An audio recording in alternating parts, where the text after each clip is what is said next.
Good evening, and welcome to the joint meeting of the City Council of the City of Moreno Valley Community Services District, City as Successor Agency for the Community Redevelopment Agency of the City of Moreno Valley Housing Authority, and the Board of Library Trustees.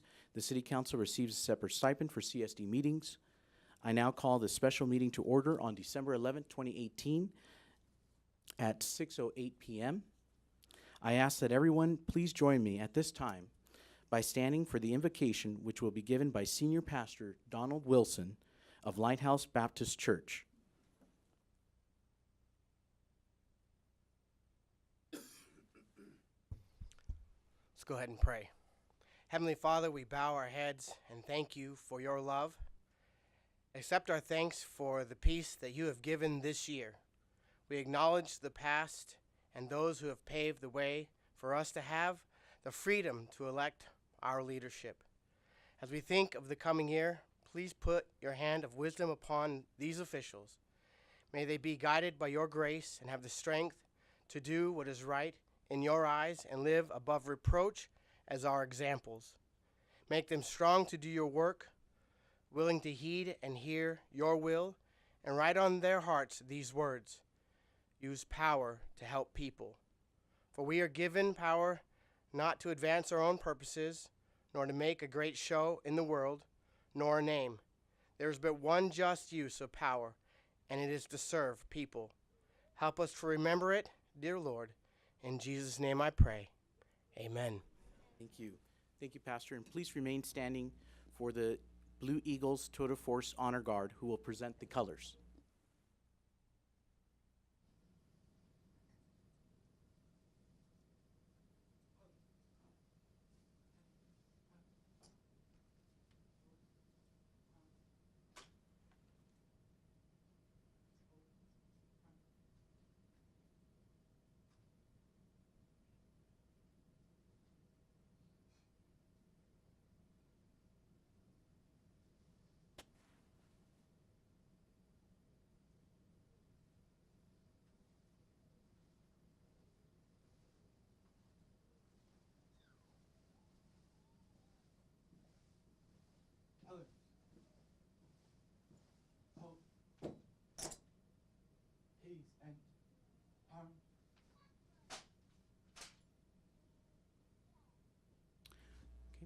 I would now like to introduce the Canyon Springs High School Choir, who will sing our national anthem, followed by the Pledge of Allegiance, which will be led by Frank Wright.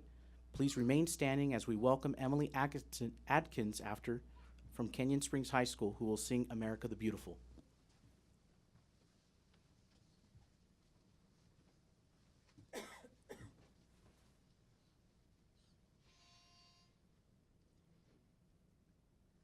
Oh, say, can you see by the dawn's early light what so proudly we held at the twilight's last gleaming, whose broad stripes and bright stars through the perilous fight o'er the ramparts we watched were so gallantly streaming, and the rocket's red glare, the bombs bursting in air, gave proof through the night that our flag was still there. Oh, say, does that star-spangled banner yet wave o'er the land of the free and the home of the brave? We can have the Pledge of Allegiance by Frank Wright.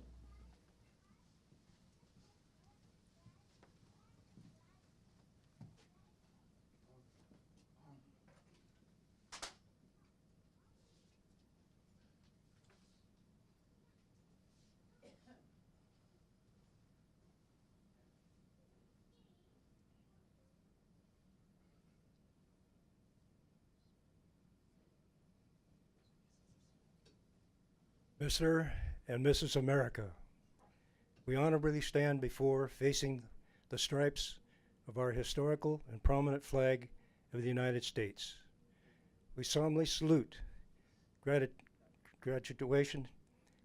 recognition, and presentation in the following as we repeat together, saying, I pledge allegiance to the flag of the United States of America and to the republic for which it stands, one nation, under God, indivisible, with liberty and justice for all. Amen.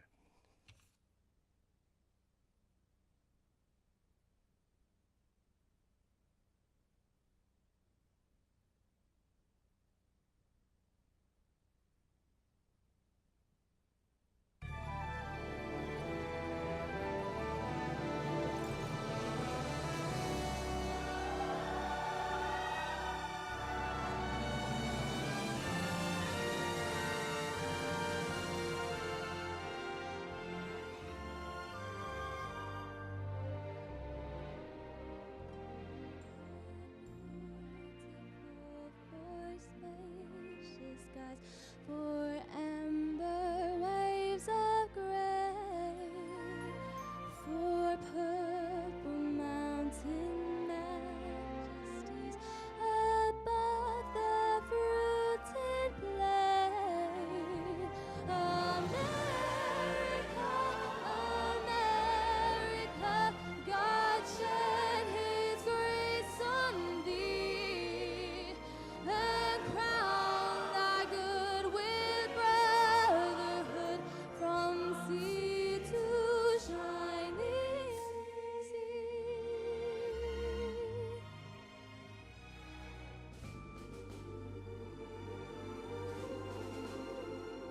Oh, beautiful for heroes proved in liberating strife, who more than self their country loved, and mercy more than life. America, America, God shed His grace on thee and crowned thy good with brotherhood from sea to shining sea.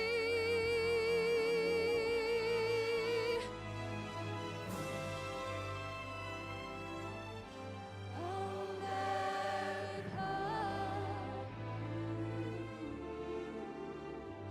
oh, beautiful for patriot dreams that sees beyond the east. Thine alabaster cities gleam, undimmed by human tears. America, America, God shed His grace on thee and crowned thy good with brotherhood from sea to shining sea.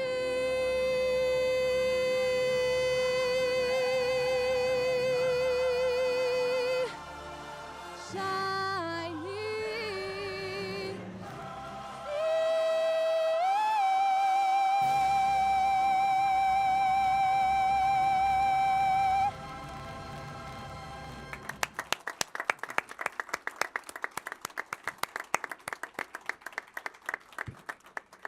Thank you. You may now be seated. I want to thank Canyon Springs High School. I want to thank Blue Eagles Total Force Honor Guard, and of course, Emily Atkins for that wonderful, wonderful performance. Let's give them another round of applause.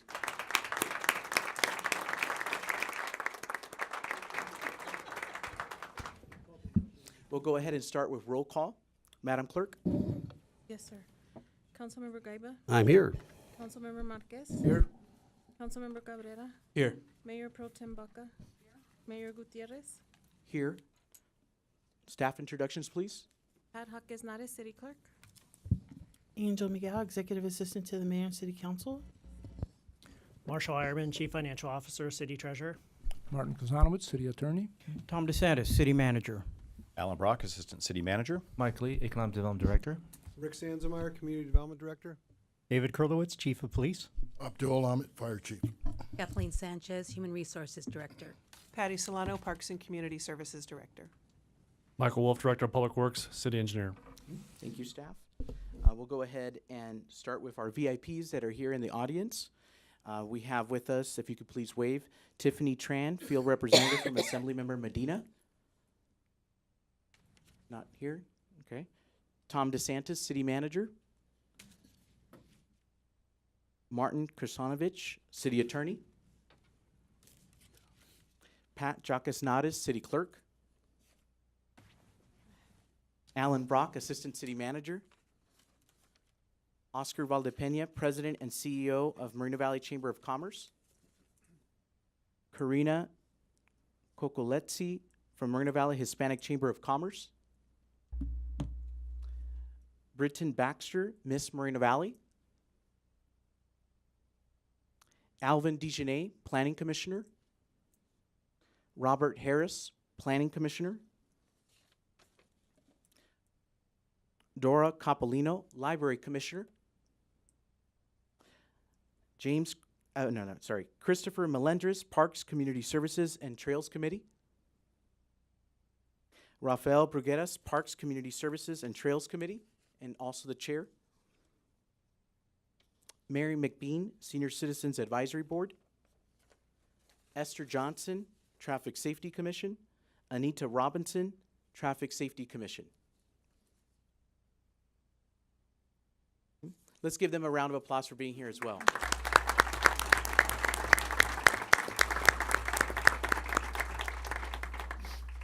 So as we start tonight, I just want to give a friendly reminder that we do have Spanish translation services in the back, if you would like that. Public comments, because this is a special meeting, will only be for those items listed on this special meeting agenda and will be heard at this time. Those wishing to speak should complete and submit a lavender speaker slip to the bailiff. And if you haven't done so, you can do that right now as well. And again, it's a lavender speaker slip. There will be a separate comment period for public officials and their representatives from any of those VIPs that have joined us tonight to recognize either the outgoing council member or newly elected council members and myself. Please complete a yellow speaker slip and submit to the bailiff. I embrace and support the First Amendment right to free speech, including everyone's right to speak at this meeting. But again, we can accomplish more if we're civil towards each other.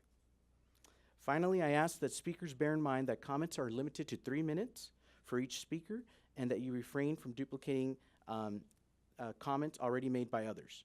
In order to preserve the meeting decorum, council and staff will not respond during public comments. Any council comments or questions to staff will be addressed during the council closing comments. So public comments on matters on the agenda, we'll go ahead and start with the first three. If you could please line up when you hear your name called. Robert Harris, Caesar McGuire, Julie Dubourg.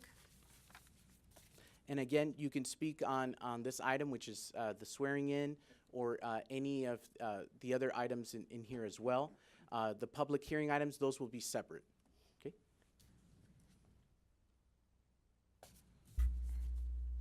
Mayor, council, staff. Good evening.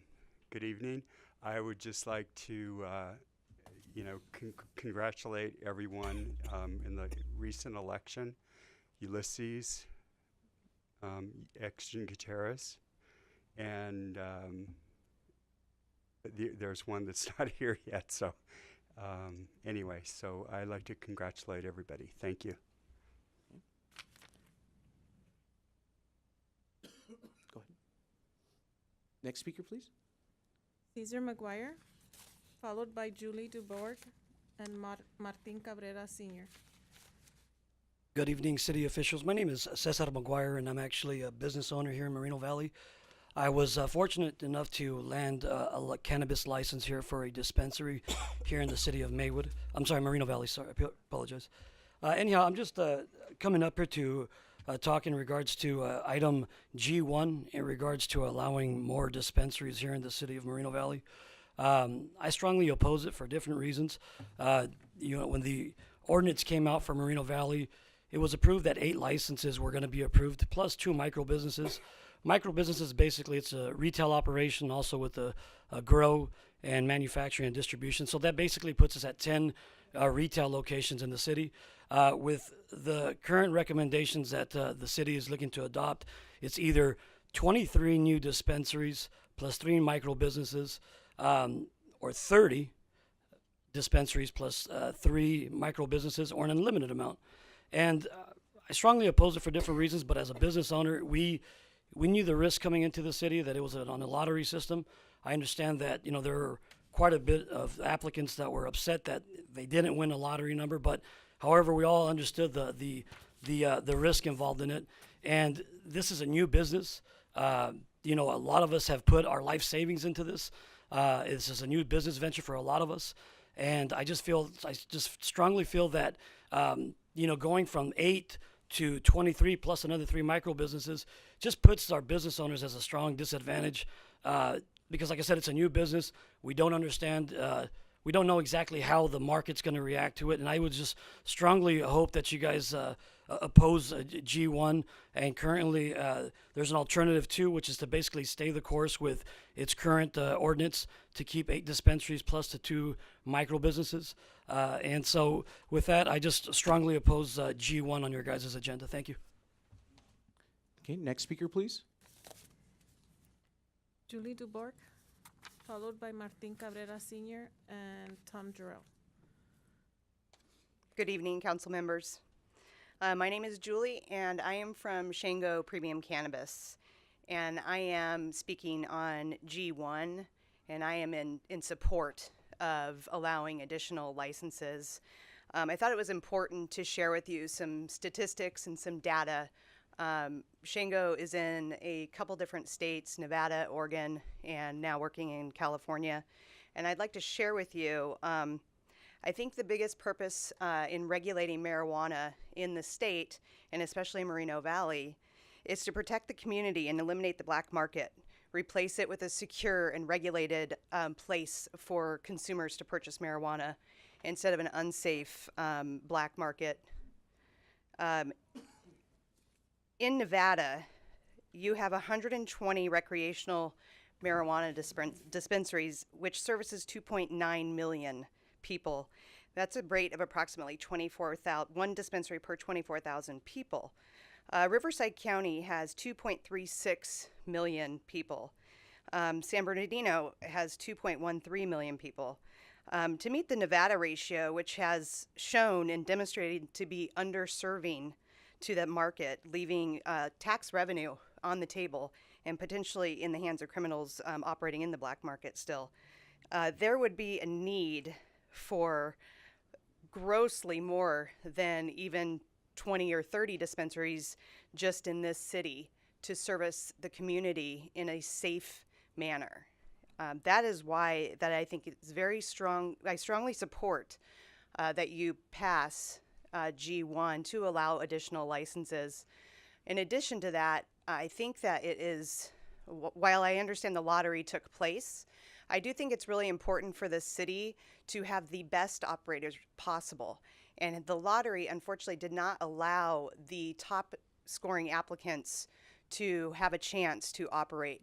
I think expanding this would allow the most sufficient and best operators to service the Moreno Valley market, as well as bring you as much tax dollars and revenue as possible to the city to help with youth sports, everything else that the city could use right now.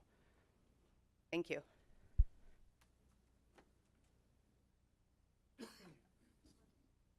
Martin Cabrera Sr., Tom Jarrell, and Rafael Burgueras. Good evening, authorities. Good evening, staff. Good evening, everybody back there as public. It's just I want to share some thoughts from my heart. So it says like that: life is promising when a person does things with passion of service, with purpose and love. Sometimes life tastes like a lemon, simple because it's premature to understand how to manage responsibilities. But nothing is impossible when a person has the courage and commitment to succeed and prove its own self, to make a firm conviction and take a step forward with perseverance to the unknown. A person's soul never should be diverted from doing good to others. Values and ethics manners are like gold that makes a person shine and priceless. The commitment to serve is God's command to each and every human on earth. And it's everyone's responsibility to make God's will come true by lifting the spirit of the one next to you, by encouragement and setting a good role of example, by doing the right thing, by serving one to each other.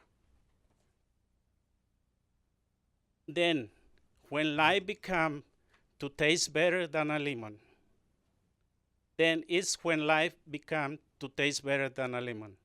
Then it's when life becomes to be meaningful, seeing others' life change through our service actions.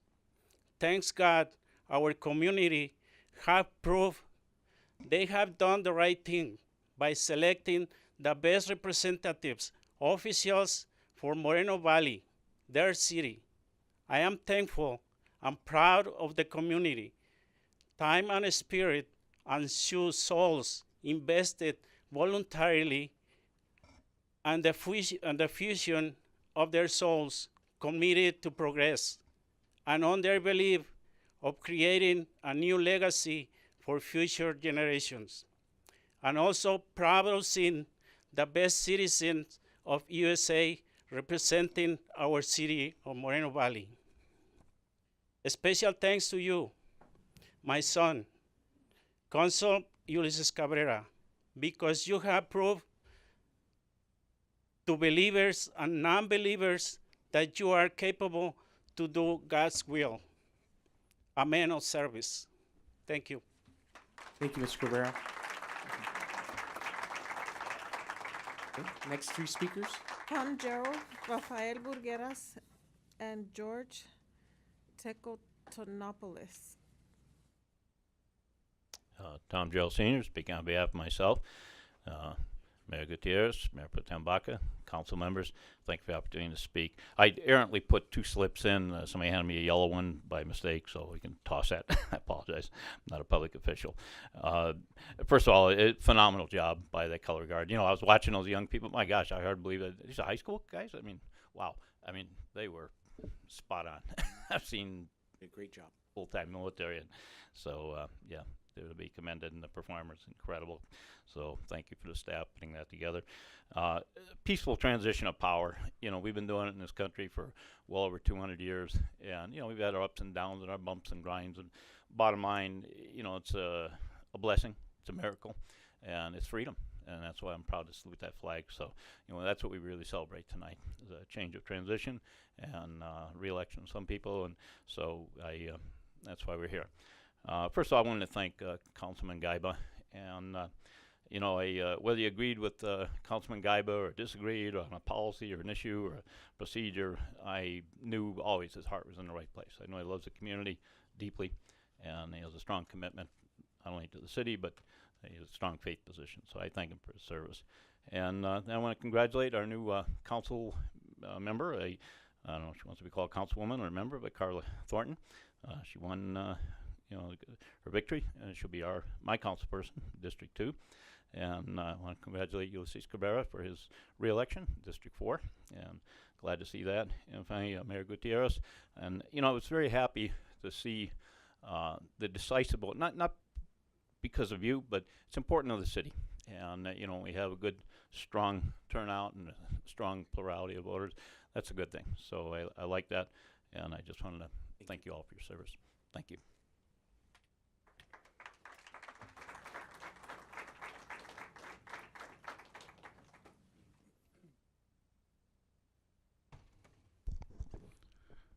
Good evening, Mayor. Good evening, Rafael. Council members, staff, residents, and our many, many, many guests in the chamber tonight.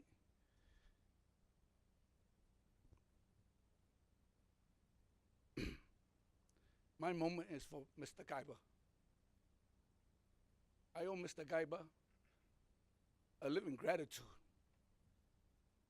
for teaching me to come to the point when I first started being here.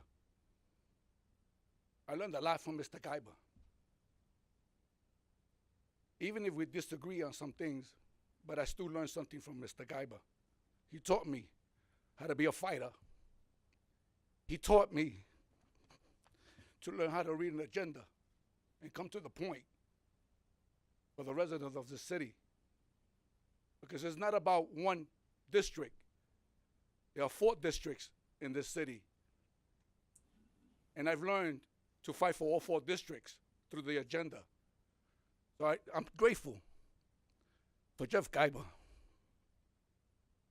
I just hope when he leaves tonight that he will go back to the sand and have those breakfast burritos by the beach. He knows what I mean. Those are wonderful places to be at. I hope when this is all over, you have a time to go back, because politics can draw you away from things. I know. That's why the Lord decided not to do that when they pulled his collar, and he went a different direction, and he did the right thing. So I know there's a place for you around the campfire when you decide to go back and have those nice warm homemade burritos again. That's my hope for you, Mr. Guyber. May the Lord bless you and keep for what you want done for the city. And I'm deeply grateful. Thank you.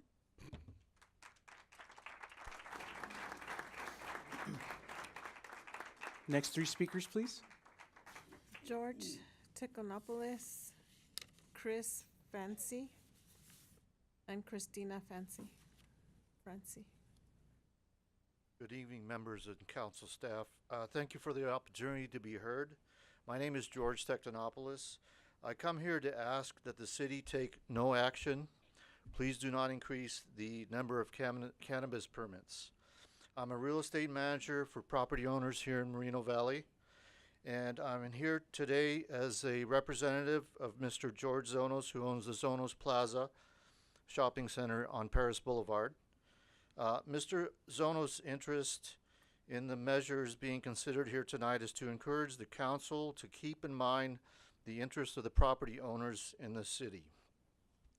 Those include maintaining a vibrant, well-managed business environment that supports property values. When it comes to the cannabis industry, property owners are presented with risks and potential rewards. When managed properly, high-quality cannabis businesses will be an asset to this community. That includes the property owners. When there are too many low-quality outlets, that creates blight, crime, and other problems. In Mr. Zonos' case, he has committed to leasing space in Zonos Plaza to one of the 8 dispensary operators that have already been selected. He decided to do this lease because he was impressed with the plans of the operator to build out a beautiful store. Think Starbucks for cannabis. And on a private note, the tenant is very high quality. He impressed me very much.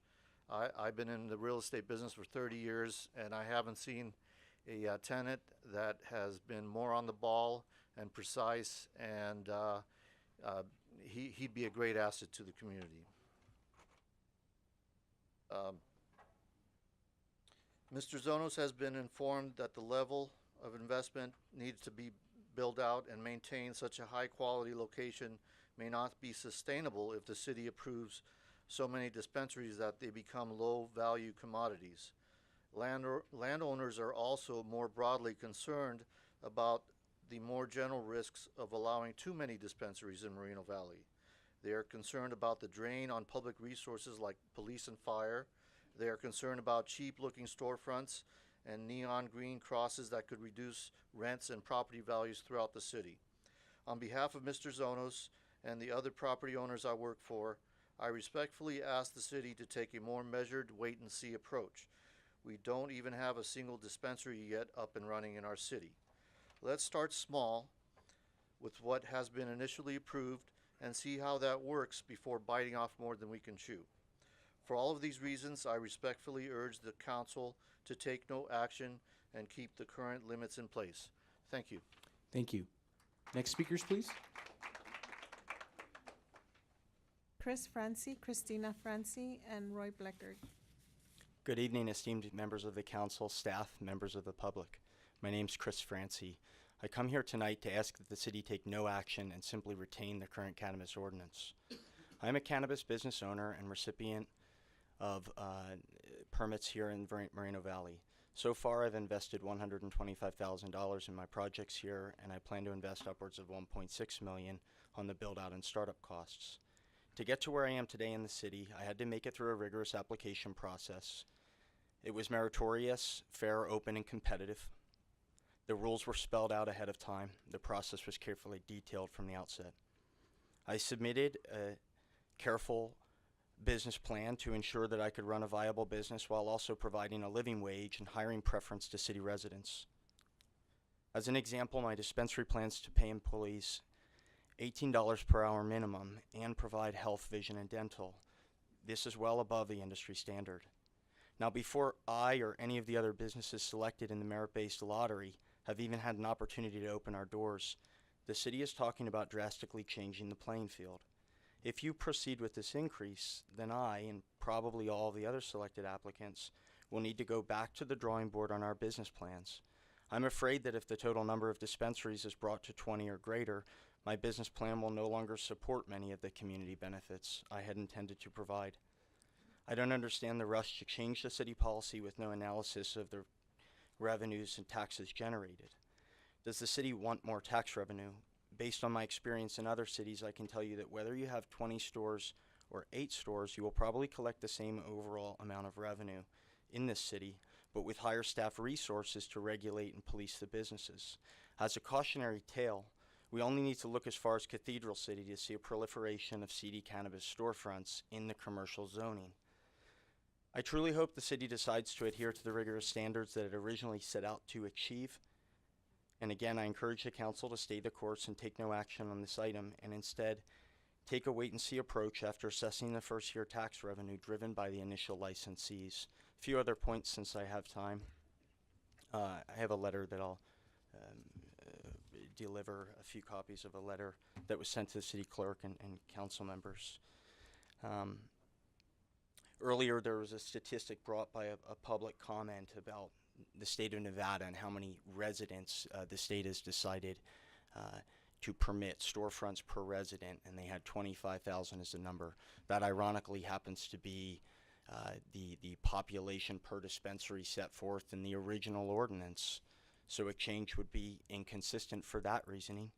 Also, I saw from the prior meeting when this issue was addressed, somebody brought up somebody from the Chamber of Commerce, a cannabis attorney, brought up the city of Paris. In the city of Paris, they have unlimited, but they have limited them by the industrial zones. Thank you very much. Next three speakers, please.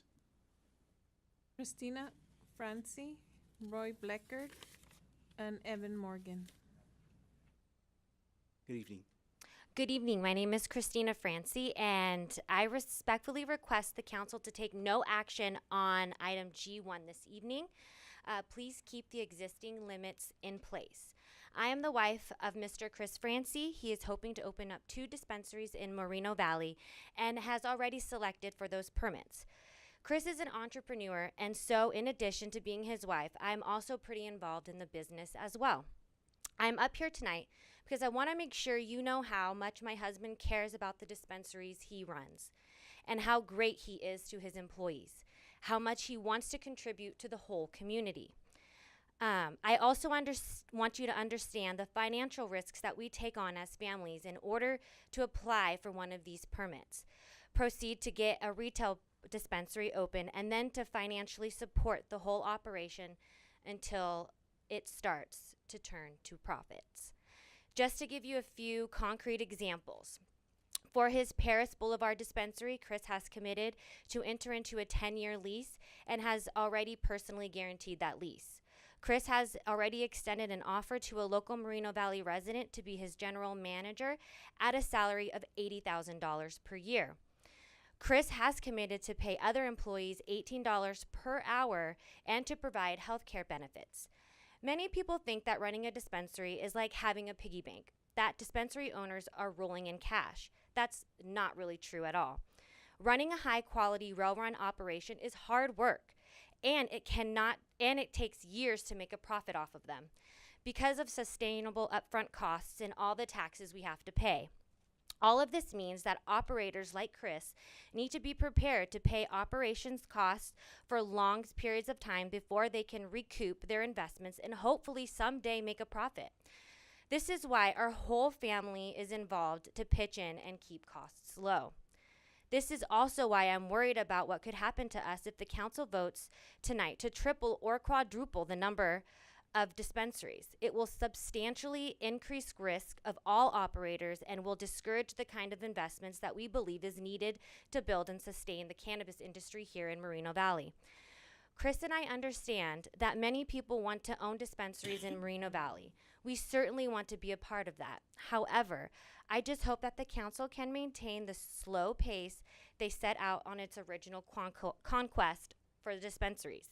Please keep in mind that the permit's limited and support operators like Chris who want to invest in your community. Thank you so much. Okay, next three speakers, please. Roy Bleckert, Evan Morgan. Are you going to have separate comment on the E items? Yes. Okay, so everything else here? Mm-hmm. You got it. Jeffrey G., 4 years, it's been a fun ride. Your life will return to yourself back to a normal private citizen. I hope you have a great one. You see, you got 4 more. You're back in the hot seat. Carla, like I told you, your life as you know it is not your own anymore. But have a fun ride on the next 4. I want to address G1 because that seems to be the hot topic up here. I came up to this very dais and said the lottery was not a good idea. And I think you're finding that out. It's real simple. And it runs across this whole gamut. The free market's going to win in the end. Whether you're going to make it work for you or make it work against you.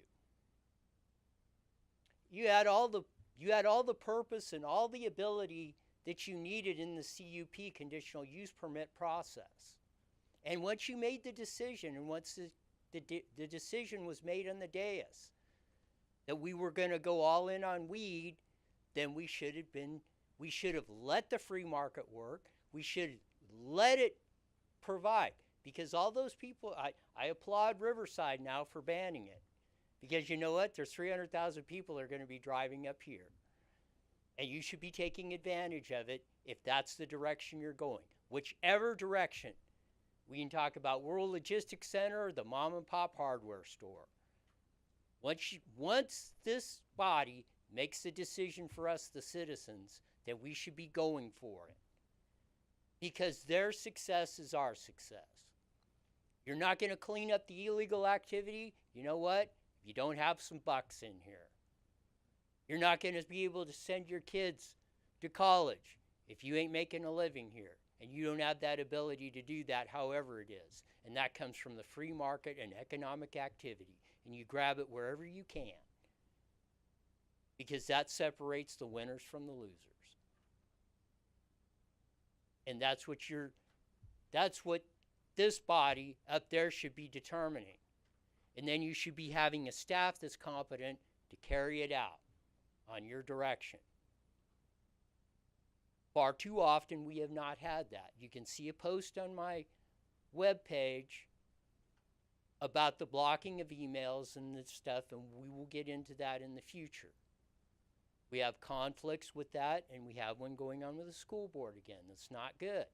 We should not, if we lose our right to free political speech and our right to readdress our government grievances, we've lost the whole US of A. Thank you. Next speaker, please. Evan Morgan, followed by Luis Palomares.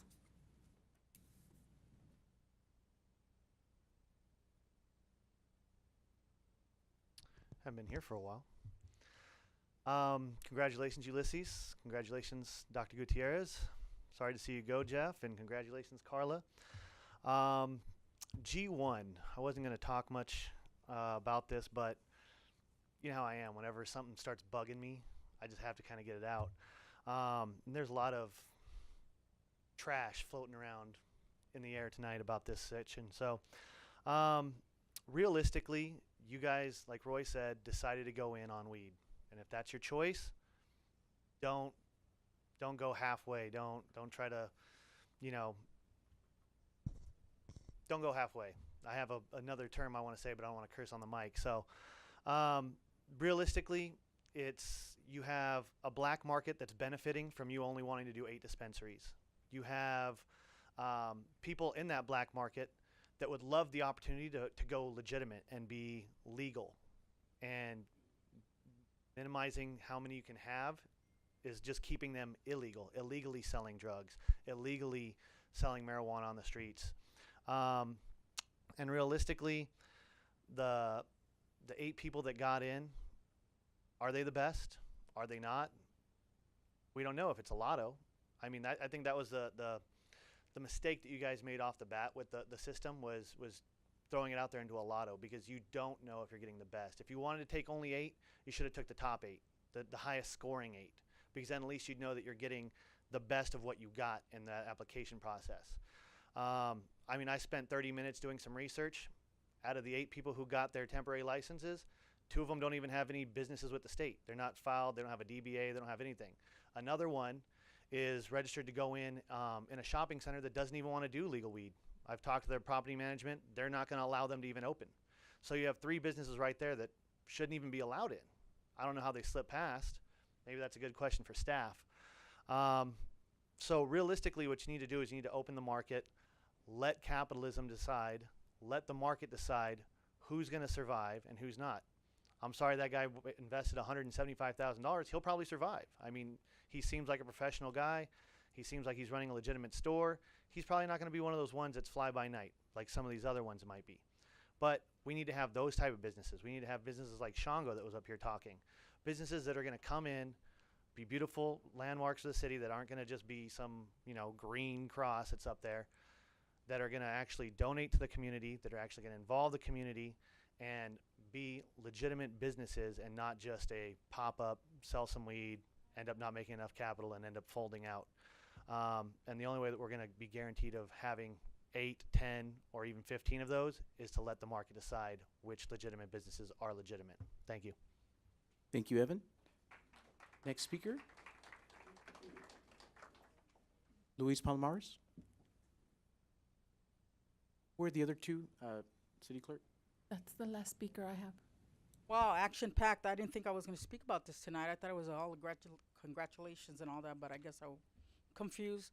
The deputy's back there confused. Some of the audience is confused. But anyway, nevertheless, here we go. Cannabis. Wow. We got 8. Evan said 10. 3 of those people don't, or not 10, 8. But 3 of those people don't even got it all together. So saying all that, I would think they can just open it up because, people are running scared. 23, we're going to have them all over the city. Not necessarily. Out of the 23, not even the 8 can make it right now. I mean, there's 3 that can't even make it. Out of the 23, half of those are probably going to be, maybe not even half. So saying that, I mean, it's going to bring a lot of revenue to the city. And you're going to make it so, the rules and the regulations and everything they got to go through to jump through all these hoops, it's going to be hard. We're not going to have all these illegal you know what I'm saying. Anyway, because you're going to close them down. You're closing them down. You close plenty of them down. And every time they go up, you close them down.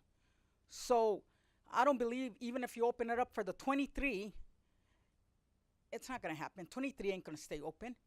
You're going to have to regulate it and all that. It's going to be so hard for them to even stay open. It costs a lot of money. So don't start running scared. And the ones that came up here and said they got it all together, and the husband and wife, okay, no competition. We don't want anybody else. Well, they got in the lotto, great for them, and they got it all together, and great for them. But maybe other ones can get in there and get it together, because the ones that are in there right now, there's 3 that ain't even doing anything. So I think open it up, and half of those ain't even gonna make it. Believe me. Believe me. Everybody's running scared thinking, oh, we're gonna have pot places everywhere. They're not gonna all make it. We're lucky if we come out with 10 in the end that are really gonna work for the community, really gonna follow all the rules and everything that has to go with it, all the regulations. Thank you. Oh, and saying all that, I wanted to congratulate, but is that on the yellow slip? Or right now? Okay, congratulations, Mayor. The mayor with the, wow, great mayor. Does so much for the city. Thank you so much for all your dedication. And you have a heart of a servant, a servant. You're not up there wanting to be served. You serve the community. All the time you're out there doing something for the community. Same thing with Cabrera, heart of a servant. Mrs. Baca, the heart of servant. Thank you so much for your service and your dedication to our city. And good luck to you, Gaiva, wherever it takes you. Good luck to you. And Carla Thornton, well, welcome to the council, and good luck, and hope it all works out, you know, for all of us, because it's not just about one, it's about the whole community as a whole. Thank you.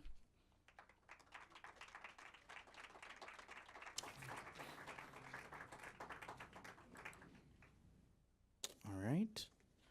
Leads us to our resolution. Special order of business. Resolution reciting the fact of the general municipal election held on November 6, 2018, declaring the official results and such other matters as provided by law. Report of Madam City Clerk. Good evening, Mayor, Mayor Pro Tem, and council members. This item comes to you for ratification and certification of the results of the general municipal election held on November 6, 2018. By approving this resolution, you certify your election with the winners being in District 4, Councilmember Cabrera, in District 2, Councilmember-elect Carla Thornton, and Mayor Extian Gutierrez. Also, Measure M's results, also by approving this resolution, certify that the people voted for Measure M. This concludes my staff report. I'm here to answer any questions. Does any of the council have any questions? Okay, motion by Councilmember Marquez, second by Councilmember Gaiba to approve staff recommendation number 1.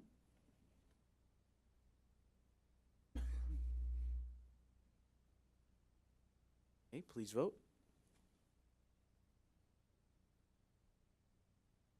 Okay, it's approved. We will now have a recognition of outgoing city official. Before the newly elected council members and myself are sworn in to take our seats again, I would like to recognize the outgoing council member Gaiba for his service. And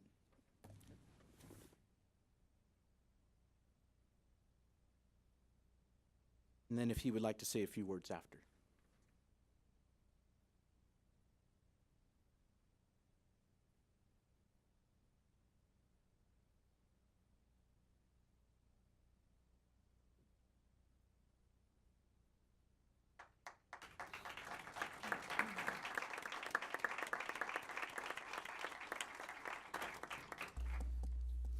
Thank you.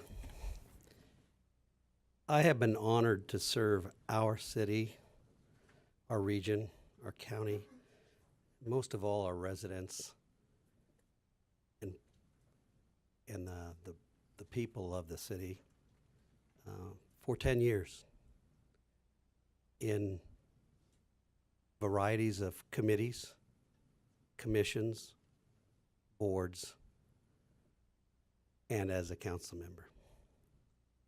It's been my honor, it's been my pleasure to serve this city, the region, the county, and the residents.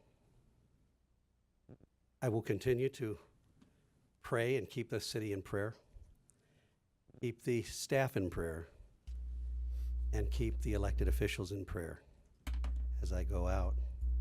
I'll always be here. This has been my home for 36 years. My prayers will always be with the city, the residents,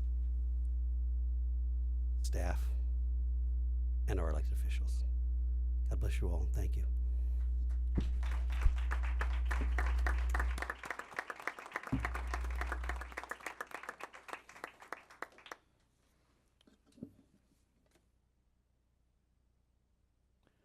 We will now have the presentation of the certificates of election and administration of the oaths of office to the newly elected officials. Council Member, District 2, Council Member-elect Carla Thornton, if you could please join.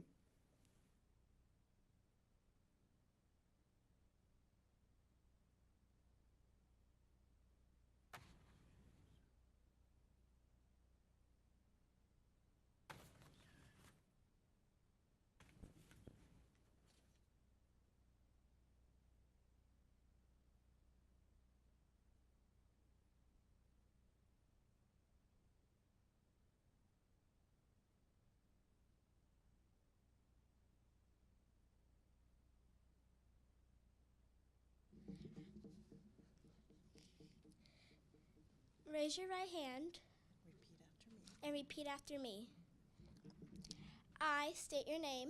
I, Carla Jennifer Thornton, Do solemnly swear do solemnly swear that I will support that I will support and defend and defend the Constitution of the United States the Constitution of the United States and the Constitution of the State of California and the Constitution of the State of California against all enemies, against all enemies, foreign and domestic, foreign and domestic, that will bear true faith, that will bear true faith allegiance to the Constitution of the United States and allegiance to the Constitution of the United States and the Constitution of the State of California, and the Constitution of the State of California, that I take this obligation that I take this obligation freely without any mental reservation freely without any mental reservations or purpose of evasion, or purpose of evasion, and that I will well and faithfully discharge the duties upon which I'm about to enter. Give your mama a hug. Good job.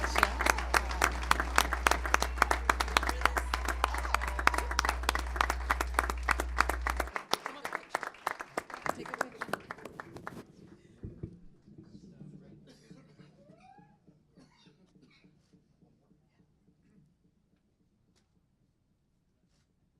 Awesome. Good job. Yeah. All right, go sit down.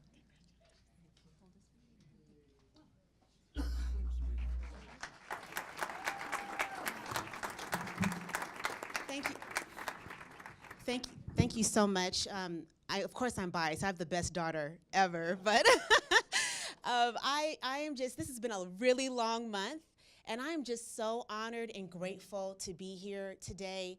I wish I could list every person in the room that's supporting me, but I have people that drive all the way from Los Angeles. I have my family, my friends, high school friends, supporters, and I just feel so grateful to be here. I've been talking about running for city council for years now, about 3 or 4 years. I remember coming home to my stepdad, my bonus dad, Errol, and saying, I think I want to run 3 years ago. And it was a really long process, but I would not be here without my support system. And so I just want to thank all of the constituents of District 2 for believing in me and supporting me. I originally said I wanted to run, and it still holds true to me. The 20 years I served in the Air Force, that desire to serve my country is transferred also to my hometown here in Moreno Valley. And I wanted to be a voice for those who didn't have a voice, and to be the person on the dais that's always thinking about the next steps and how our decisions can positively impact our city. So I'm just so grateful to have the opportunity for the next 4 years. I'm looking forward to serving with all 4 of you and with city staff and with my neighbors here in District 2 and Moreno Valley. So thank you once again. I look forward to talking to you on taking pictures at our reception. Thank you for coming.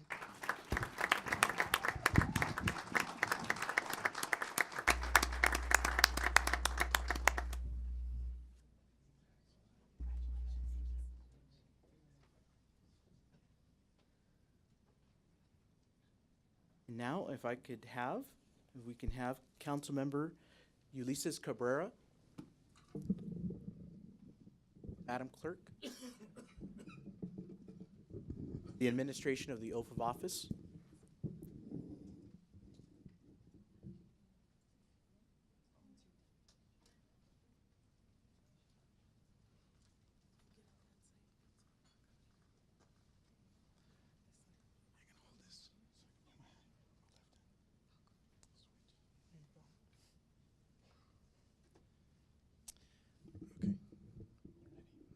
Ready. Please raise your right hand and repeat after me. I state your name. I, Ulysses Cabrera, Do solemnly swear do solemnly swear that I will support and defend the Constitution of the United States that I will support and defend the Constitution of the United States and the Constitution of the State of California and the Constitution of the State of California against all enemies, foreign and domestic. against all enemies, foreign and domestic, That I will bear true faith that I will bear true faith and allegiance and allegiance to the Constitution of the United States to the Constitution of the United States and the Constitution of the State of California. and the Constitution of the State of California, That I take this obligation freely that I take this obligation freely without any mental reservation or purpose of evasion. without any mental reservation or purpose of evasion, And that I will well and faithfully discharge and that I will well and faithfully discharge the duties upon which I am about to enter. the duties upon which I'm about to enter. Thank you. Congratulations.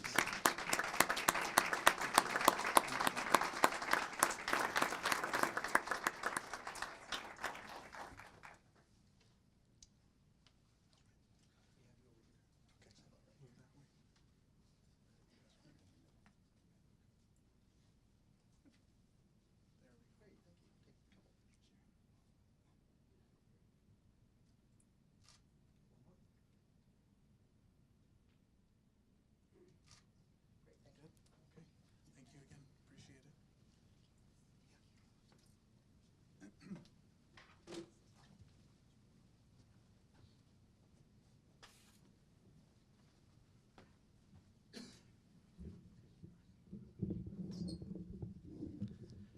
Thank you, Dr. Cooper, and my better half, Melissa Lopez. I just want to share a few things, and I'm so grateful, first and foremost, that I'm given this opportunity to serve Moreno Valley for a second term. To be fair, my first term was only a year and a half, but now I'm serving for 4 years, and it's just a true blessing to be able to be in this position, to continue to help people, not just in Moreno Valley, but around the state and around the country. Being here is a big responsibility, and we do get to meet officials from school districts, from other local municipalities, from Washington, D.C. when we go to these trainings and different events, and there's a lot of responsibility on all of our shoulders up here, and my 4 colleagues here on the dais as well. And so I just want to thank a few people and a few groups.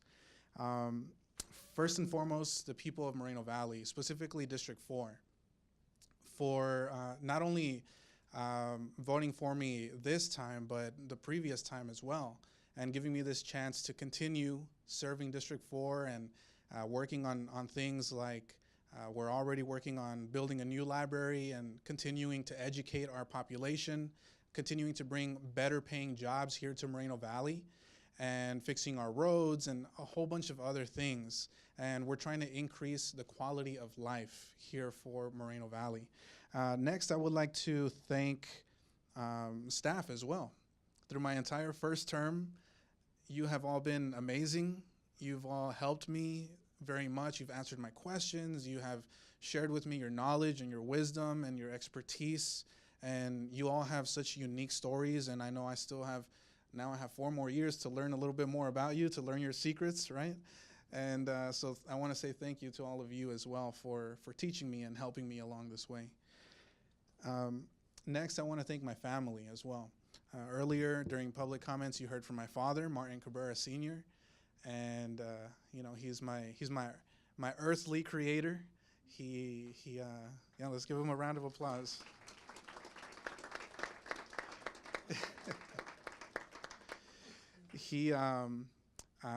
He's been with me. We've been through some really tough times, and I know it's still not over. There's still some dips, some valleys that we have to go through, but we can make it through like we always do. And right next to him is Junior, Martin Jr., my brother. If we can give him a round of applause as well.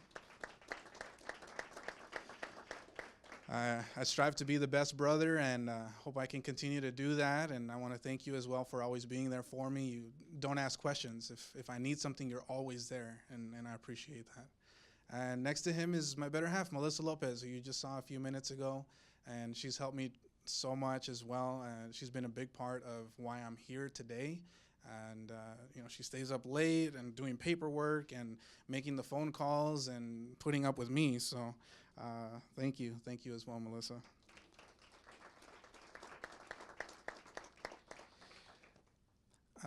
And ultimately, I want to thank God. This journey has been truly divine. I should not be here today. I should not be in this position.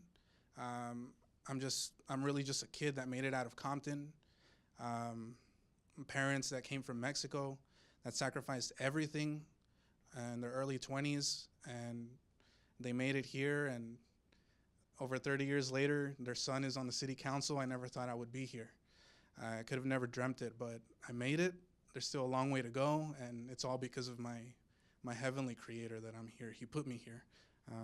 He puts one down and raises up another. So 4 more years to go. There's a lot more to come. The future for Moreno Valley is bright. We have so much to look forward to. We have the Olympics in about 10 years, but it'll be here before you know it. We have the World Cup coming to LA in 2026, and there's so much that's going on here in Moreno Valley that's just, we should all be excited about. We should all be passionate about everything that's happening here in the city because it's getting better. And we're all a part of that. We all get to say that we lived in Moreno Valley when all of these things were happening and when they were taking place. And so, again, I just want to say thank you. I'm extremely grateful for another 4 years, and I truly look forward to it. Thank you.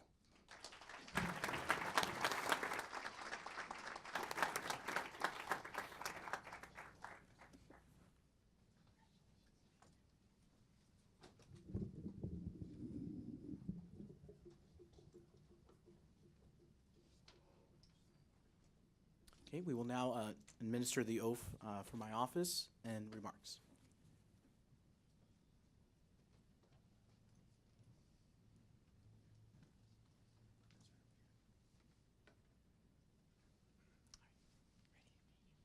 Did you want it this way?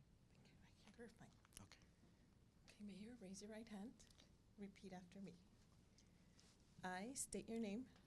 I, Extian Alberto Gutierrez, Do solemnly swear do solemnly swear that I will support and defend that I will support and defend the Constitution of the United States the Constitution of the United States and the Constitution of the State of California and the Constitution of the State of California against all enemies, foreign and domestic, against all enemies, foreign and domestic, that I will bear true faith that I will bear true faith and allegiance to the Constitution and allegiance to the Constitution of the United States and the Constitution of the United States and the Constitution of the State of California, of the State of California, that I take this obligation freely that I take this obligation freely without any mental reservation without any mental reservation or purpose of evasion, or purpose of evasion, and that I will will well and faithfully discharge the duties upon which I am about to enter.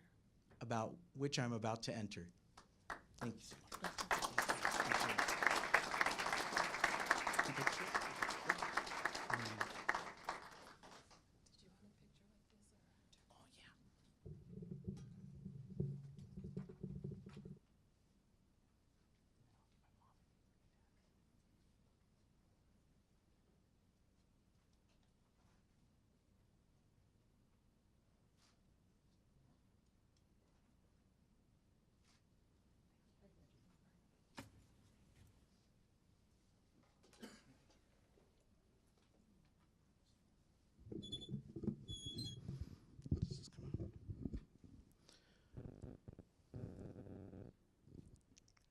I'd like to thank everyone for coming out here tonight for the swearing-in ceremony for my office. Also for the newest council member of District 2, Carla Thornton. Congratulations. And also for Ulysses Cabrera for his reelection as well. I'm so humbled to stand in front of all of you tonight.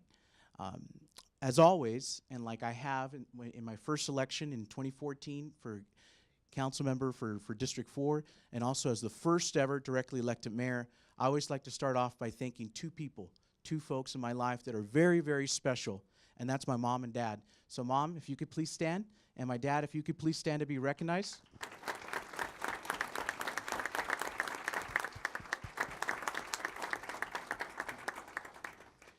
These two are very special people in my life, not only because they helped with the campaign and my previous campaign and the previous one before that, but really because they've helped me from our time in Venezuela to my struggles that I had during childhood and middle school and high school. So I want to say thank you again. Gracias por todo. Thank you.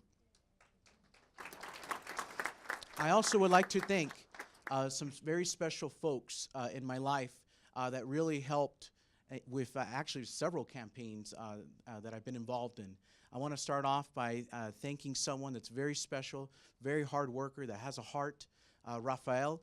Thank you, Brugueras, for all of your support as well. I want to give a shout out also to Robert Harris, who is also a planning commissioner. Robert, thank you for all of your support as well and your commitment. Thank you. And there's so many people that I could thank. I mean, the canvassers, to various people that were in the campaign, even my mom, my dad. I mean, you would see my dad everywhere.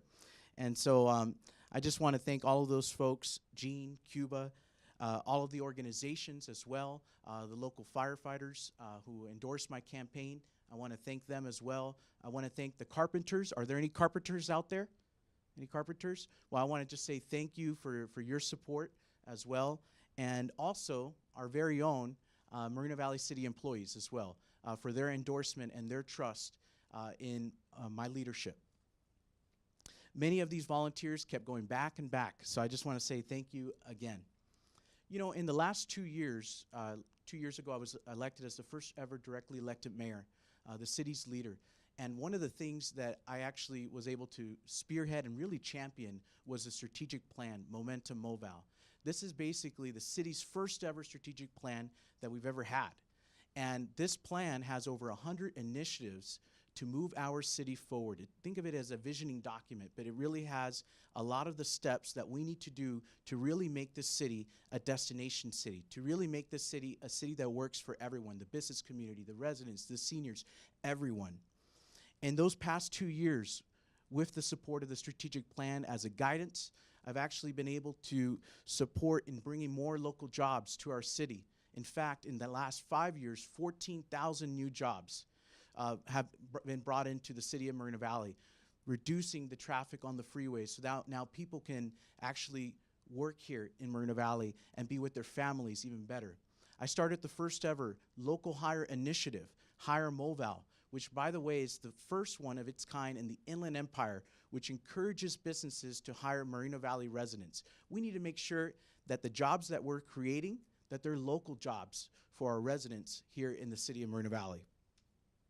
Also, public safety. I've supported public safety with special grants, the tax revenues that were passed as well, all focused for public safety. Our citywide camera program, expanding that, has been a big initiative in the strategic plan. And then, of course, our children. Many of you may know or may not know that I'm a school teacher, actually. So I've been teaching for 14 years with Moreno Valley Unified School District. And so I always want to put our kids first because they're really going to be our future generations. They're going to be our future leaders, our future taxpayers, our future productive members of society. So we need to make sure that we have all it takes, everything, whatever it takes to make sure that they're successful. So I've supported programs like we're going to be building a new skate park for our youth right here on Frederick and Cottonwood. We're going to be doing a new amphitheater on Alessandro and Frederick. An amphitheater. Our city never had that for performing art performances. And then also, we will be continuing to support our college students with free college tuition in partnership with Moreno Valley College with the College Promise Initiative. All of these progressive, innovative, out-of-the-box ideas. But you know what?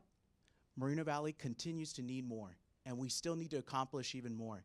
So in the next 2 years, as your city's directly elected mayor and leader, I will put public safety first. Public safety is very, very important. We need to make sure that our businesses, our residents too, but everyone feels safe. And it's all on perception, by the way.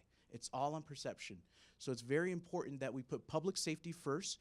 That means making sure that we have enough funds in the budget to allocate resources for our officers, making sure that we work with the police chief, our police department, with targeted enforcement. I think that's very important. Community-oriented policing. These are some innovative tools. Making sure that we're using technology also to leverage the resources that we have with public safety. And that's why I want to thank the police department for all of their support as well. But it's not just public safety in the next 2 years that we can just focus on. We also need to focus on bringing more local jobs.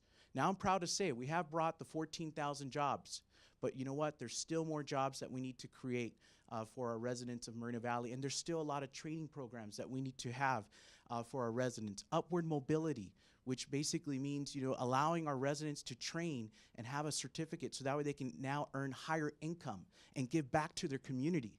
That's what's really important too. So I'm looking forward to all of these initiatives which are in our strategic plan, Momentum Moval, to move our city forward. Again, make Moreno Valley a destination city, a city that works for everyone. Now with jobs and public safety, we still have to have infrastructure. We have to be infrastructure ready. So what do I mean by infrastructure? That means our roads, our streets. We need to make sure that there's not those potholes, that the people can actually commute within the city safely. We need to make sure that our interchanges are there and successful. We need to make sure that we reach out to several grants and extra revenue to put our street improvement program first as well. And like I mentioned, our children, our youth is very dear to my heart, number one, because of my profession, also because of the struggles that I faced when I was a child as well with learning difficulties, and now I'm actually here. So it's a big accomplishment for me. It's a big accomplishment for my mom, my dad, and our family as well.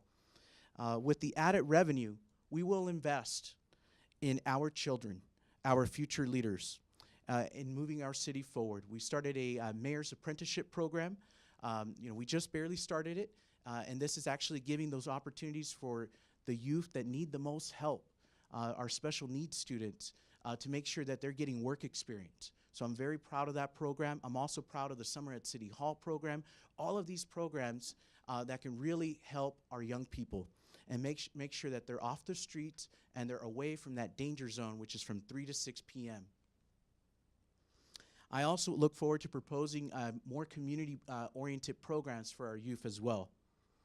In addition to focusing on our youth and future generations, I will be working with staff and proposing to the council a comprehensive town center plan for this city. We deserve one. Moreno Valley deserves a town center. This center will have mixed retail and civic uses and allow our city to again be finally a regional destination, providing more opportunities for our residents, increased property values, which is very, very important, and needed revenue for public safety programs. Now, I promise to continue to be the people's mayor, to be accessible to all of you. I've always provided my cell phone number to anyone that meets with me. Anytime, you know, I'm here to meet and hear your concerns. I will always hear the issues objectively, and I will look at both sides of the story. Well, ladies and gentlemen, thank you so much from the bottom of my heart. I want to thank again the dignitaries, family, friends, and volunteers, all of you that are out here for your commitment to my campaign and support. And to Moreno Valley, like I mentioned at the tree lighting ceremony, we really are a special group of people. We're a special group that is all about compassion, all about kindness, and all about generosity. And that's really what makes Moreno Valley so special to me. That's why I came back. I'm still here. And that's why I'm looking forward to serve as your mayor. And to truly know what I stand for and how I will govern as well, and in honor of the late President George H.W. Bush, I'll leave you with this statement that he made. He said, "I do not mistrust the future. I do not fear what is ahead. For our problems are large, but our heart is larger." Ladies and gentlemen, God bless you all. May God continue to bless our great city of Moreno Valley. Thank you. Thank you so much.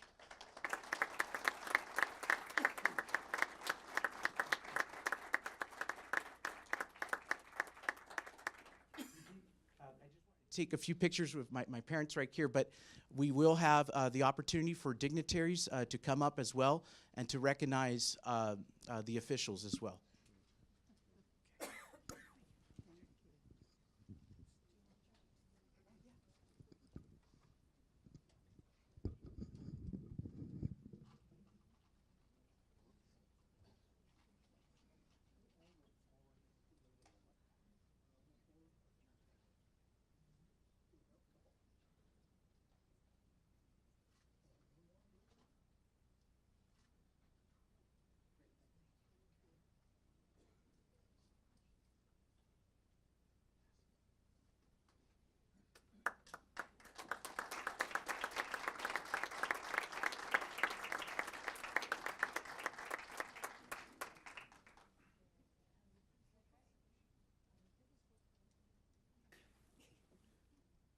Okay, we will now move to the recognition of newly elected city officials by the city council or other public officers.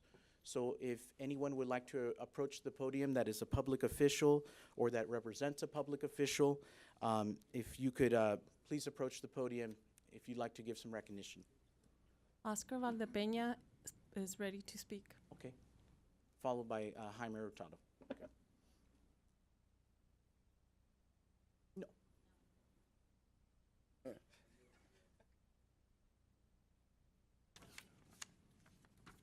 Good evening, Mayor, Mayor Pro Tem, council members, staff, and guests. My name is Oscar Valdepeña, President and CEO of the Moreno Valley Chamber of Commerce. On behalf of the Chamber, we look forward to continue a strong communication and dialogue and working together for this community. For the benefit of the businesses and community alike, we are positive we will continue to grow and be successful together with your leadership. On a side note, Councilmember Thornton, I look forward to working with you with the dialogue, calling you and discussing what we can do to help residents and businesses in your district, as I have with others, with other districts of the city as well. This city is growing beyond belief, and with the strength that we have and the vision that is there, we continue to grow together, but we are there to listen. And as many of you on that dais have known, I will call you or email you when there are concerns with the businesses, and it's not to complain, it's to be aware of what is going on and how we can make it better, and that is the direction that we are truly going. So on behalf of the Moreno Valley Chamber and myself, congratulations to the re-elected, congratulations to our new council member, and to our existing council members that are doing a great job. Thank you, and we look forward to another great year. Thank you, Mr. Valdepeña.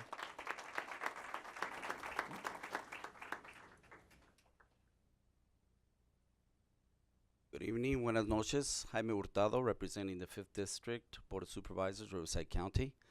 Congratulations, Mayor Easton Gutierrez, Council Member Carla Thornton, and my good friend Ulysses Cabrera, Councilmember Cabrera. I'm honored to be here tonight. We look forward to your leadership. The Moreno Valley community in this city is the second largest city in the county out of 2.4 million people, and out of the 10th largest county in America.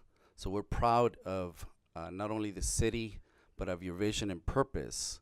And we have every confidence in you that you're going to take this city into a new era of quality of life that these people deserve. Especially, I am a member, I'm a resident of Moreno Valley as well.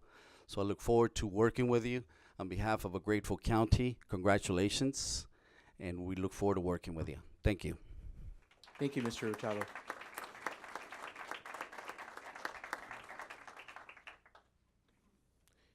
There's any other public officials that would like to make any congratulatory remarks?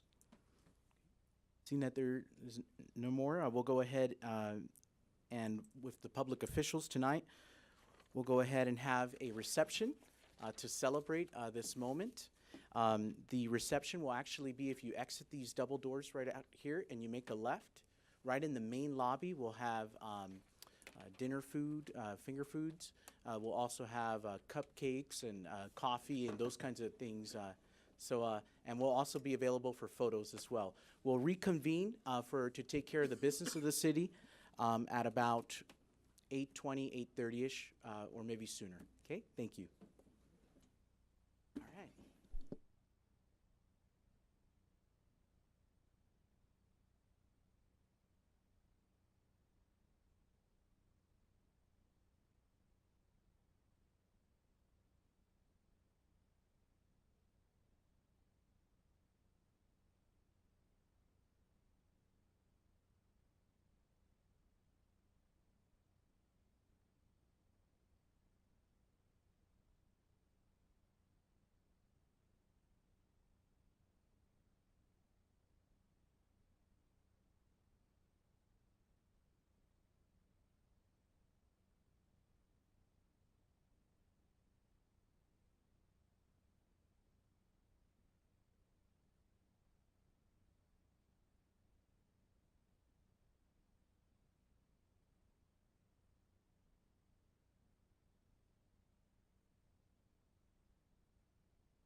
Welcome back to the special meeting for December 11th, 2018.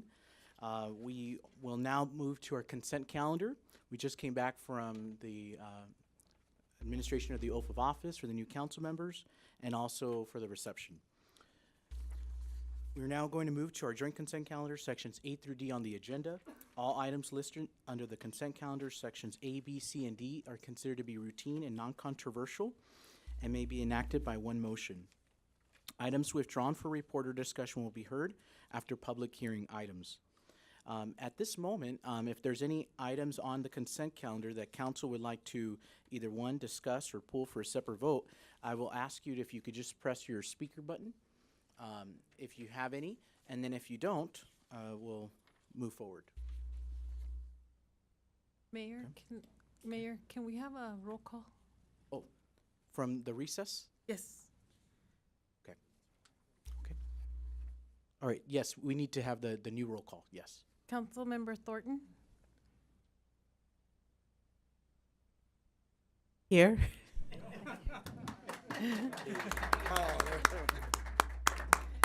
Councilmember Marquez? Here. Councilmember Cabrera? Here. Mayor Pro Tem Baca? Here. Mayor Gutierrez? Here.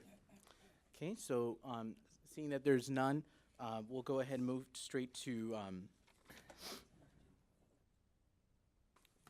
oh, by the way, I did have a comment to make. Unfortunately, the gentleman that was on my nomination, Mr. Budlong, he passed away, unfortunately, so unexpectedly. So, and that was for the Environmental Preservation Board.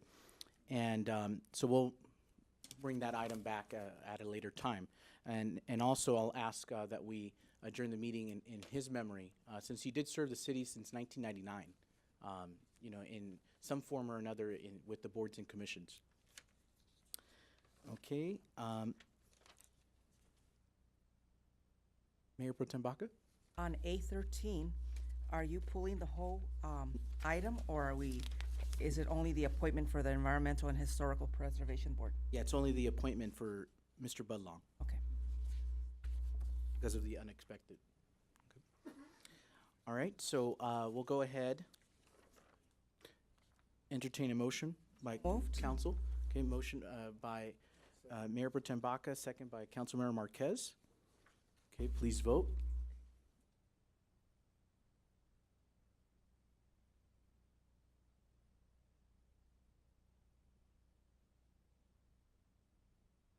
Marquez. Okay, so now the item passes 5-0, and we'll go ahead and go straight to public hearings. Questions or comments from the public on a public hearing matter will be limited to 3 minutes per individual and must pertain to the subject under consideration. Those wishing to speak should complete and submit a goldenrod speaker slip to the Sergeant at Arms. We'll go ahead and start with E1, which is the proposed general plan amendment for projects 1 and 2. And we will go ahead, which is a warehouse project on 8.8 acres, and project 2, Brodia residential project, including a change of zone and tentative track map for 45 single-family residential lots on approximately 8.85 acres. We'll have a report from our Community Development Department, Rick Sansemeyer. Thank you, Mayor and council members. I'd like to introduce Chris Ormsby, our senior planner, who will give this presentation. Also available this evening is our planning official, Patty Nevins, when we get to questions and answers. Thank you. Dr. Mayor Gutierrez, members of the City Council. As noted in the staff report, the two projects have been combined into one public hearing as so the general plan amendment can be considered as one item, and that's based on state law that only allows for 4 general plan amendments per year. And therefore, that's why you're seeing the combined projects. Project 1, the Centerpoint Commerce Center, includes a general plan amendment, change of zone, and plot plan to develop 8.8 acres for a warehouse building of approximately 200,000 square feet. The building is located across Frederick Street from City Hall, immediately at the terminus of San Juan de los Lagos. The site is currently designated as office in the general plan. It is proposed to become business park. The change of zone, which is shown on the exhibit, will be changing from that would be office to light industrial to allow for the warehouse use. On October the 11th, the Planning Commission recommended approval of the project to the City Council. There was really no opposition to it. One speaker expressed support for the project. The architectural design, well, first we'll look at the site plan. The site plan appears here, again, about 200,000 square feet. Is fully discussed and determined in terms of the various access points. It all works well with the relationship to the intersection. The architectural design of the building, we'll move through a few slides here.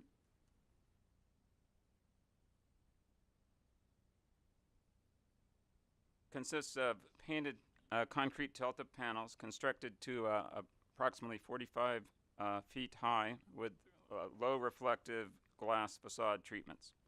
The proposed building elements and colors have been found to be of high quality and compatible with and complementary to the surrounding architecture. The environmental review for the project was determined to be a mitigated negative declaration. Mitigation measures have been incorporated for biological resources, cultural resources, and tribal cultural resources. The result is a less than significant impact. The public notice for that environmental document concluded on October 8th of this year.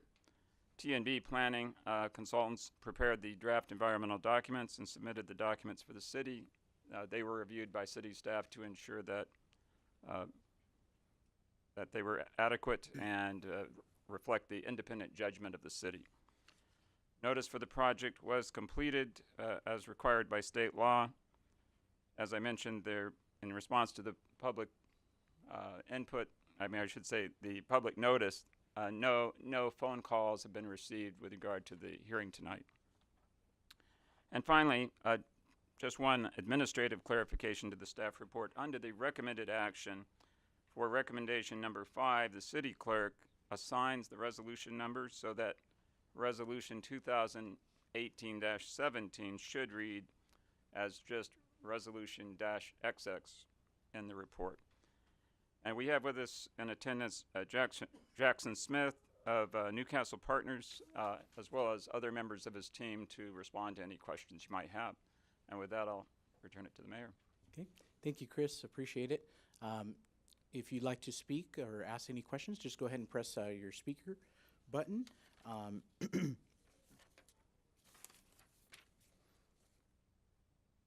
Councilmember Cabrera.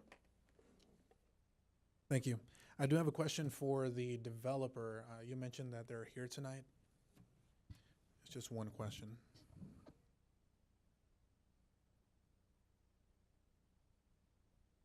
Good evening, Mayor, council members. Jackson Smith with Newcastle Partners. Good evening. So my question is in regards to any possible tenants. Do you have anyone that you anticipate, or are you just building, you don't know who's going to come in and be the tenant? We don't yet. It's still early in the process. We're hoping to be successful tonight, and then we'll start with our marketing campaign, of course, and bring it to the market. We typically go into these on a speculative basis, not knowing who the tenant is, but we do participate. We've been coming to some of the Moreno Valley luncheons and things like that and trying to get engaged with the city, and I think that we'll be more proactive with the job fairs and participating and try to bring local business interest in it as well, and so that's our objective. But yes, it's been early in the process, but we'll start as soon as we can. Thank you. Okay. Councilmember Marquez? Yeah, that was one of the questions I had for you, Mr. Smith. The second one is this. Do you own the adjacent property to where you want this built at? No, just the 8.8 acres. Just 8.8. Do you have other warehouses that you have built in the city? This would be the first one we've actually constructed. We did work with Duke on a property down the street, but they ultimately purchased it from us and are building a 300,000 square foot building. So we did take that one through the entitlement process, but didn't ultimately build it. Okay. But we're pretty active. We're very active in the Inland Empire, and have probably built 3 or 4 million square feet in the Inland Empire East. Okay, that's all I had, Mayor. Thank you. Thank you. Okay, thank you, sir. We'll go ahead and open the hearing. Any applicant testimony? So, sir, if you'd like to speak about the project, if you'd like to. If not, that's fine. It will be limited to 10 minutes. I won't take that much time. No, I just wanted to thank everyone, thank staff and Chris for presenting. It's a project we've been working on with the city and staff for about a year to get to this point. It is a labor of love. We've ended up with somewhere in the neighborhood of 150 conditions of approval, and we don't get to that overnight. And I think what we really tried to do when we originally looked at the site, and of course we are right under the noses of the city offices, and we're cognizant of that.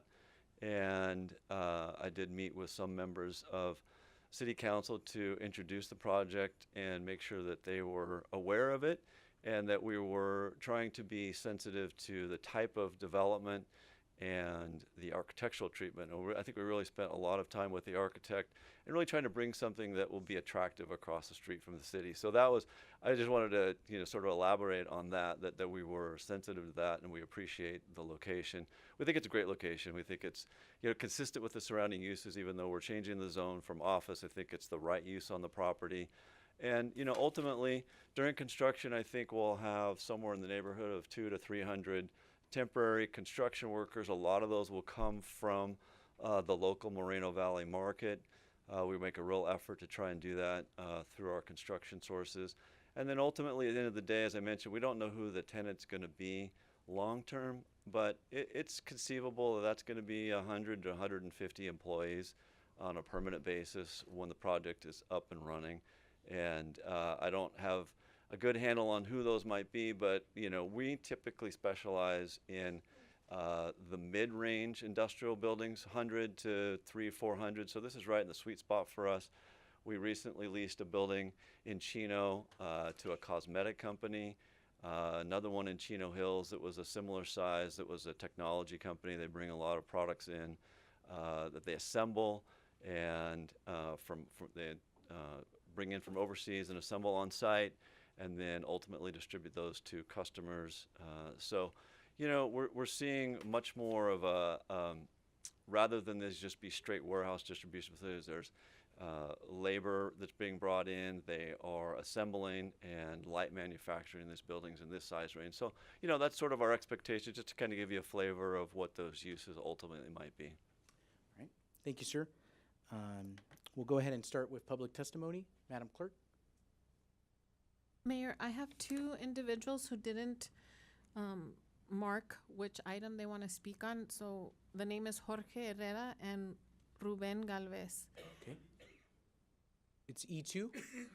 E2. Okay, then Rafael Burgueras is the only person I have so far. Okay, thank you.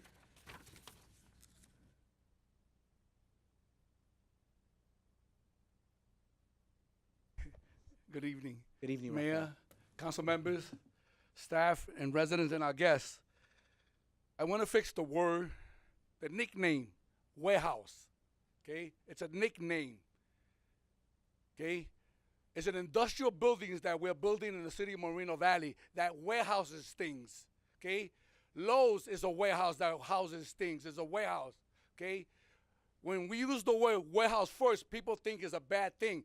That's a bad way of starting anything. It's an industrial buildings that we're building in the city of Moreno Valley. And we warehouse things, okay?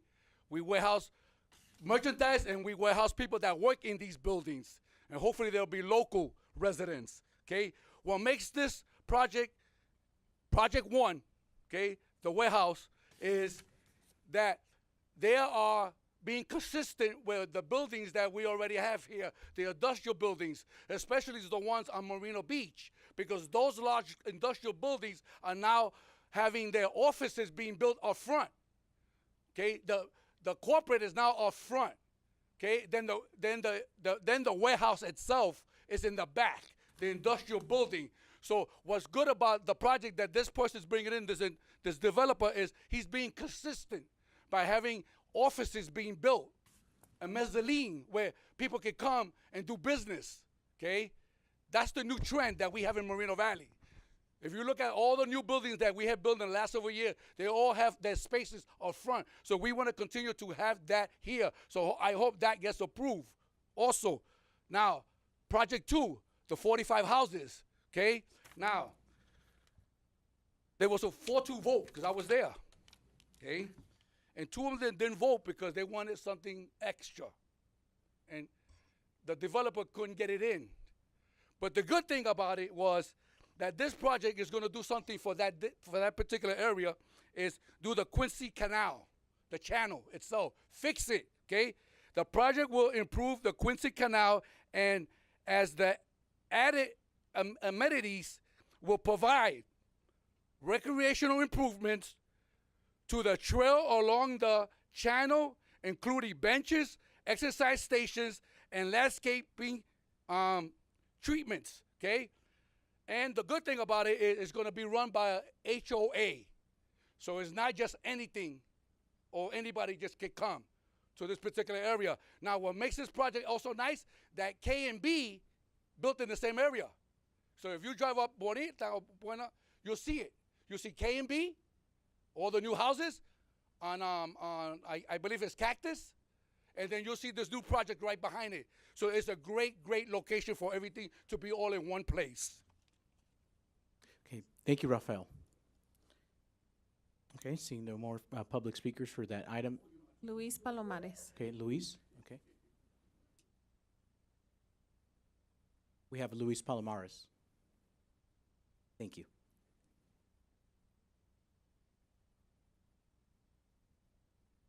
Good evening, Luis. Palomares, community activist. Oh my goodness, I don't know what day I'm in, man. I'm tired. Okay, I think this is a great project, and I hope you vote for it today. We need the revenue, and all I could say, I'm for it. I support it, and thank you. Okay, thank you. All right, seeing that there's no more public testimony, any rebuttal from the applicant? Seeing none. All right, we'll go ahead and close the hearing. Any council deliberation? Okay.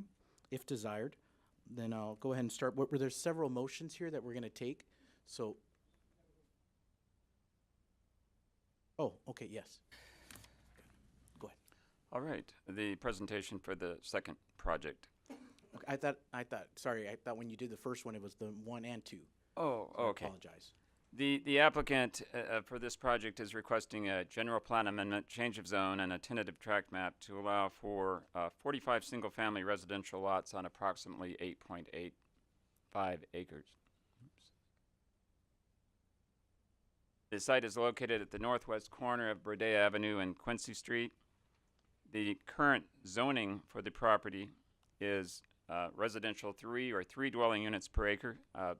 the proposal is to go to RS10, which allows for 10 dwelling units per acre, but it only allows for detached products, so it doesn't allow for multifamily.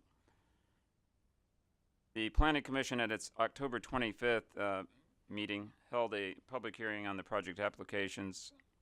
They did discuss the extent of the amenities on the tract, and there was some discussion of that. There is a trail provided along the channel, which includes benches, exercise stations, and landscaping treatments.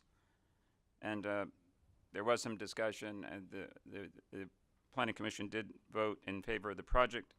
The staff recommendation and Planning Commission recommendation are in support of the general plan amendment and change of zone to increase the allowable density on the site in order to build a residential product type which would be more in line with the current market demand and will serve diverse socioeconomic groups. As I mentioned, there are a number of improvements. The Quincy Channel improvements alone are quite extensive. The lots within the tract range from approximately 5,000 square feet to 12,000 square feet. The homes facing Brodea Avenue have been are larger. They're 8,000 to 9,000 square feet as a transition to the properties on the south side of Brodea. Based on an initial study prepared for the project, it was determined that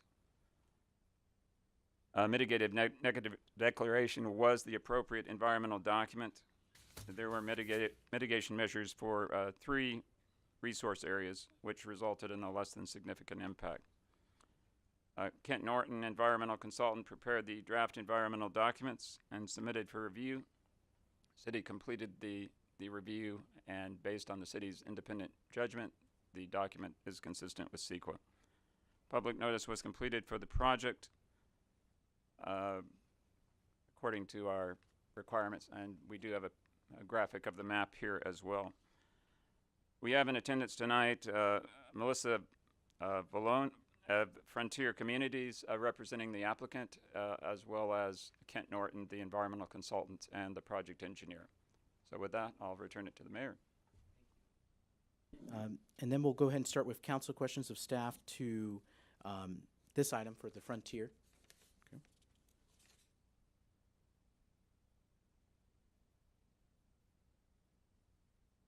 Councilmember Thornton. Gotta push the button. Hi, sir. How are you doing? I had 2 questions for you. When it was presented to the Planning Commission, did any residents come and speak in support or against it?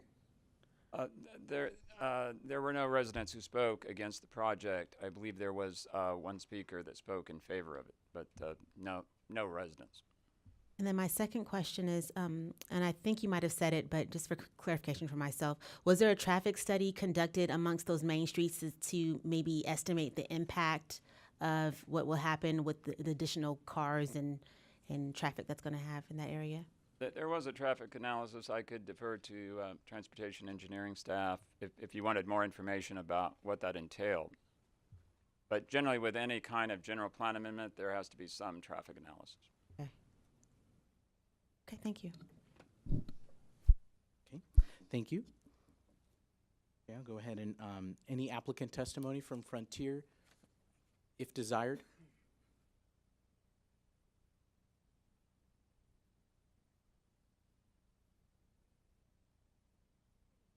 I'm Melissa with Frontier, and I just wanted to say thank you to city staff and Planning Commission for their support, and I'm here to answer any questions you might have. Thank you. All right, we'll go straight to public testimony on this item on Frontier. Okay. Any rebuttal? Well, none for that. So we'll close that hearing. So any deliberation on Frontier? Okay, we'll take these separately since these are different ones. Councilor Marquez, did you have? Yeah, okay, go ahead. We're on deliberation. Yeah, I have one question for the for Melissa.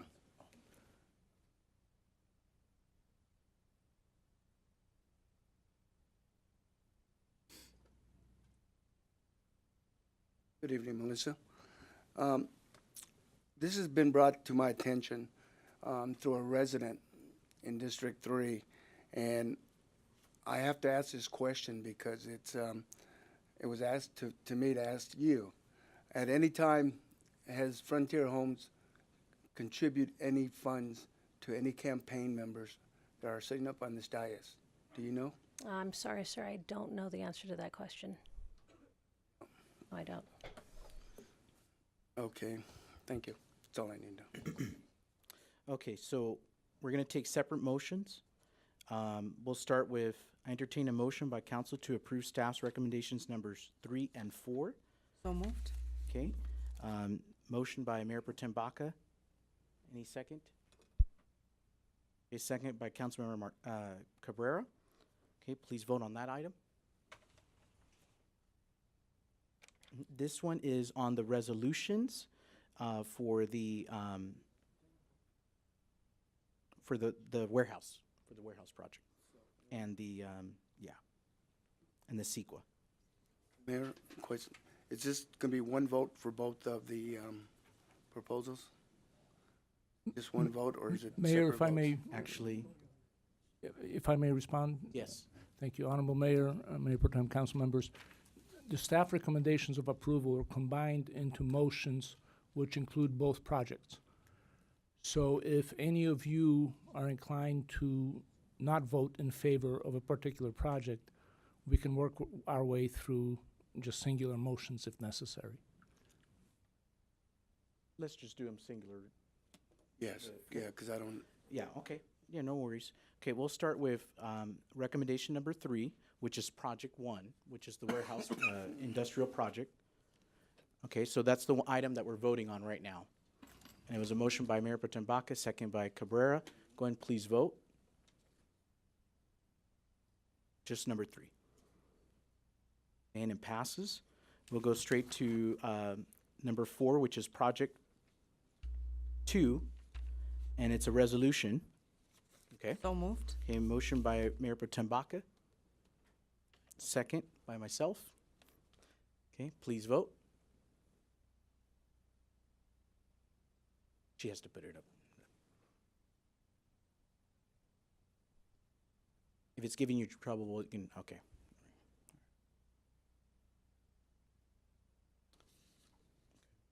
City Clerk, do you prefer voice vote for this? As we're doing it separate, is that easier for you? I have the motion, you just need to Okay, vote. okay. I just didn't want you to have to retype everything. Okay, all right. So it's approved, 3 yes, 1 no, 1 abstention. Okay, and then number 6, introduce and conduct, oh, sorry. Yep, I just skipped over that one. So this one we'll go ahead and do, entertain a motion by council to approve, let me see here. Let's just go, yeah, number 5, which is, Both projects, it's a plan amendment for both yeah, projects. this one does have both. Right. This one does have both, and part of that is that we don't want to lose out on one of our general plans. Okay? So moved. So that's the motion. Second? Mayor, can I have a clarification on that? Yes, this one, yeah, It's it's on both. It's on both, so just going to take one vote. It is a singular general plan amendment which includes amendments necessary for both projects. So it includes both the first and the second project to the extent that general plan amendments are required for both. They didn't want to separate it because then we lose out on one of our Yeah, I amendments. understand. Okay? Okay, okay. Second by Councilmember Marquez. Okay, please vote.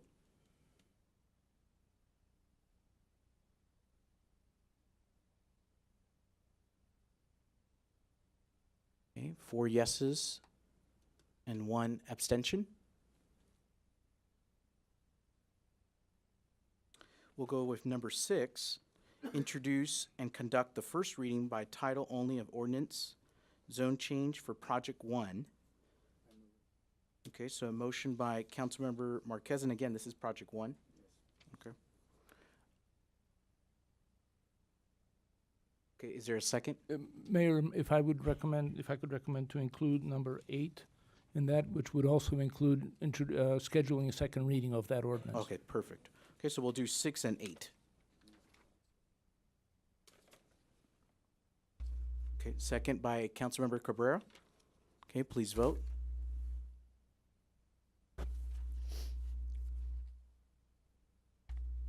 Okay, and it's approved 5-0. Number 7, it says approve resolution 2018, a resolution of the City Council for the plot plan for Project 1. Excuse So me. moved. Motion by Mayor Pro Tem Baca. Second by Councilmember Marquez. Please vote. And again, Project 1.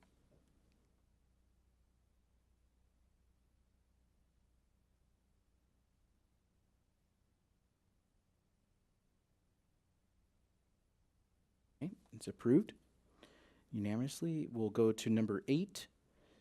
Well, actually, that one we already did. Number 9.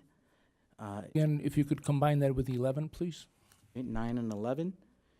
Introduce and conduct the first reading by title only of ordinance So for moved. Project 2. Oh, let me finish. I'm sorry. For Project 2 from R3 to RS10, and then schedule the introduced ordinance for the second reading and final action for the next regular City Council meeting. So moved. Okay, motion by Mayor Pro Tem Baca. Second by myself. Please vote.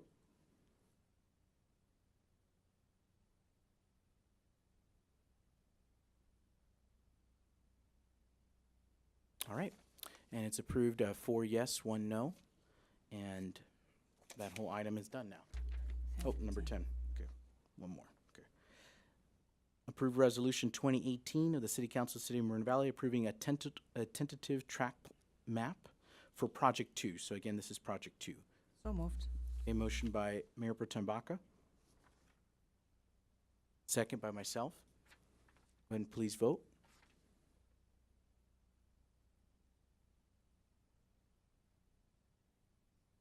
Okay, 4 yes, 1 no. All right, we're done with that one. E1. Okay, we'll go straight to E2, which is the general plan amendments, change of zone, and conditional use permit for development of donut store / convenience store with gasoline sales and car wash located at the northeast corner of Paris Boulevard and Cottonwood Avenue. We'll have a report of the development department, community development department, Rick Santameyer. Thank you, Mayor. Mayor, members of the City Council, the next presentation will be made by our Associate Planner, Jeff Bradshaw.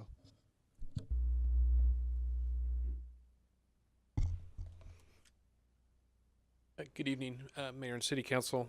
The item before you this evening includes 3 applications: a request for a general plan amendment, zone change, and a conditional use permit.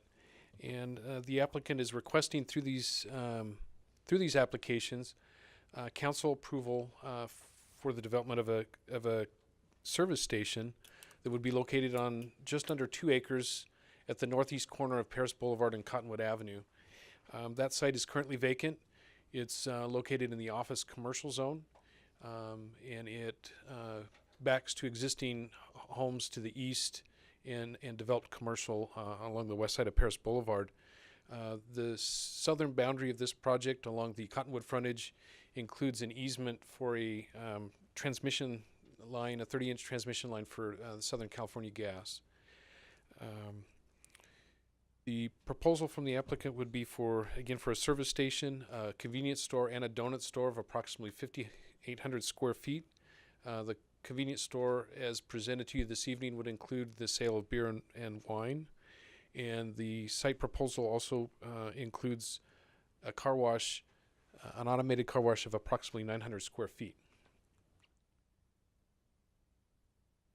Because of the current zone and general plan designations, the general plan designation currently for this property is residential office with an office commercial zone, and as currently designated would not allow for a service station at this location. And so the applicant has requested the council's consideration and approval of first a general plan amendment to commercial for this site, as well as a related zone change to community commercial. And if both of those applications were approved, then the service station could be approved at this location subject to approval of a conditional use permit. This item was presented to the Planning Commission in July of this year. The Planning Commission took public comment, deliberated on the project, and ultimately voted unanimously recommending approval of this project to the City Council. This project was then originally scheduled to go before you in September. The applicant took the opportunity to meet with concerned residents from this neighborhood And out of those discussions, requested a continuance of the project to allow for some time to respond to some concerns raised by these residents. And during that time, they prepared, or worked with the consultant rather, to have a health risk assessment prepared for the project, as well as to make some minor changes in site design to the project. The health risk assessment is available to you in the staff report. The conclusions of that assessment were that potential impacts that might result from this project from toxic air contaminant emissions would be less than significant, and therefore no new or additional mitigation would be required for air quality purposes. This conclusion is consistent with the determination that had been made previously in the environmental documentation for the project, and reaffirmed the conclusions that staff had made and that were recommended by that mitigated negative declaration. If you look at the site plan, the two changes that were made were, one was a relocation of the underground fuel tanks. Those were relocated from a position on the site that was near the canopy but closer to Cottonwood Avenue. Those have been relocated further to the north to put greater distance between the tanks and the underlying transmission line.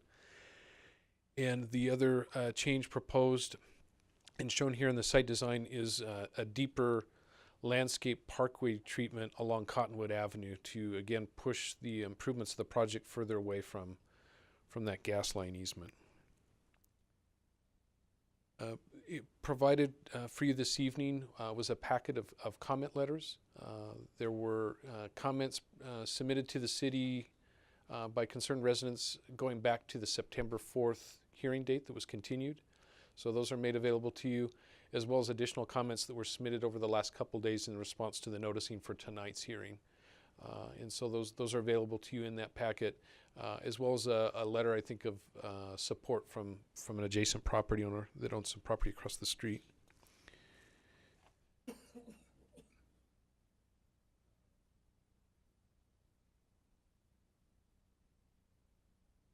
With that, certainly there's additional detail that I could present to you about the design, about the location, about concerns raised by the residents. But I would like to keep my staff report brief if I could. With that, I would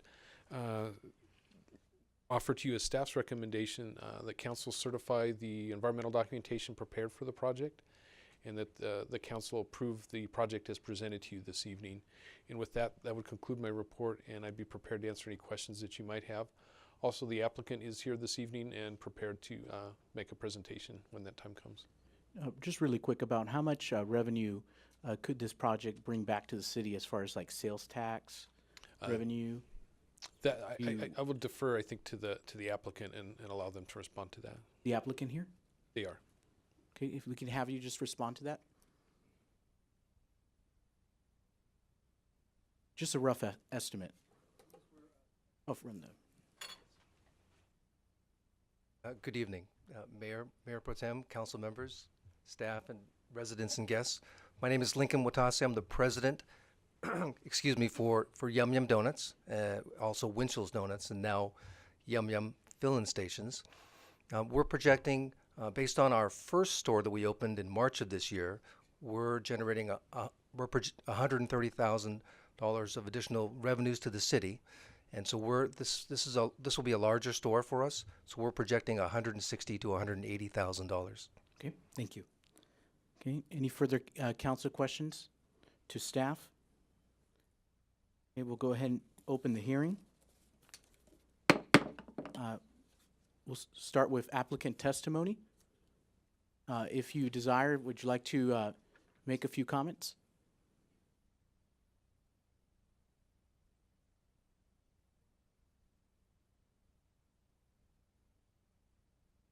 If you could bear with me for just one sec. Yeah, no worries.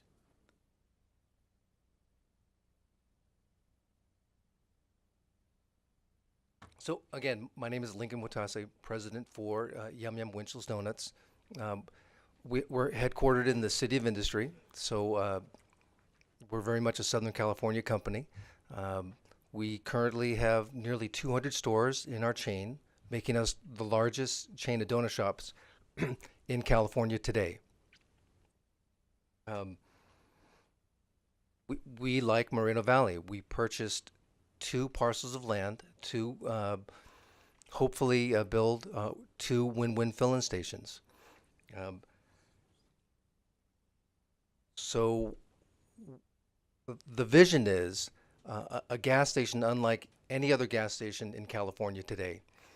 We have a convenience store with a full variety of convenience store offerings, made to order, custom made to order sandwiches. Of course, what we do well, donuts. We have a full production donut shop, and obviously gas. But more than that, our vision is to have a convenience store where folks coming into it basically walk away with the feeling of, this is the nicest convenience store gas station that I've ever been in. And we're going to do that by building a state-of-the-art facility, bringing food service, a high level of friendly customer service, food service, customer service to the customers, as well as great products. So we opened our first win-win in the city of La Puente, as I mentioned, in March of this year. We're getting 5-star reviews from GasBuddy and Yelp. In that case, similar to this, we took a long-time plighted vacant lot. For La Puente, we invested $4 million, thereby creating 21 local resident jobs, 19 of which are full-time positions. As I had mentioned, we're currently generating about $130,000 worth of revenues for the city. And this site would be our flagship site. So it'd be roughly double in size. We're going to be investing over $5 million, and we're looking to add 30 to 35 full-time positions. So in addition, we're big believers in supporting the cities where our stores are located. So we believe in assisting with charities that are situated as close as possible to our stores, and we would be looking to do the same in this case. So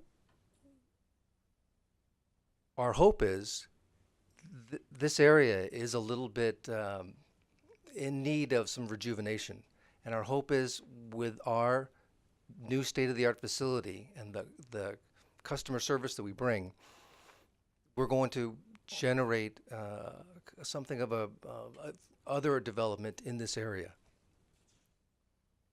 So now we've met with residents, and we've taken steps to relocate the tanks and do a health risk analysis and to listen to their concerns. I know it's a leap of faith for them they just hear there's going to be another gas station, but this is that and so much more. So in summary, we've invested in the city of Moreno Valley. We've worked with staff to meet their requirements and to get approval from fire, police, traffic, environmental. We have a unanimous support from the Planning Commission. So at this point, the alternative to not moving forward with this project would be just to keep this vacant dirt field, and that just does not sound like a very attractive alternative. So for the additional $160,000 to $180,000 worth of revenues to the city, to the increase of property values of additional $5 million, and for the creation of 30 to 35 full-time positions, I would ask for your support in approving this project. Thank you very much. Thank you, sir. We'll go to public testimony. Madam Clerk, how many? We have 9 speakers. Okay. 2 people filled out speaker slips but do not want to speak in opposition, Larry Baker and Joe Archuleta. Okay. And then go ahead and name the other 3, and then it'll be 3 minutes each. Teresa Archuleta, Kathleen Dale, Pete Bleckard.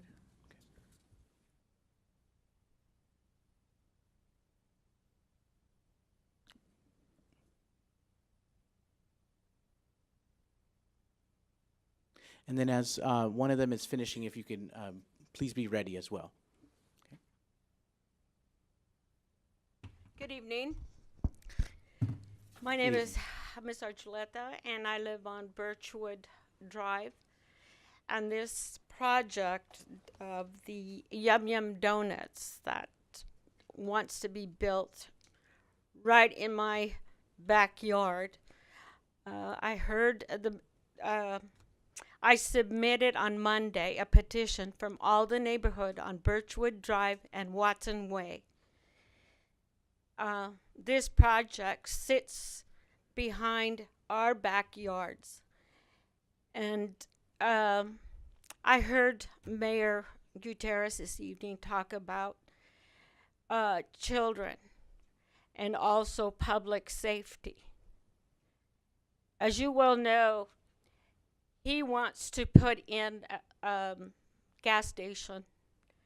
He wants to put in a car wash. He wants to sell wine and beer. And the residents are opposed to that. And we have right across from the Catholic Church and also from a preschool and then also an academy for kids. And this evening, Mr. Gutierrez said he wanted to protect our children because they are the future. Now, if this comes to our backyards and from a high pressurized gas line and then put gas tanks underground, what do you think? And the traffic.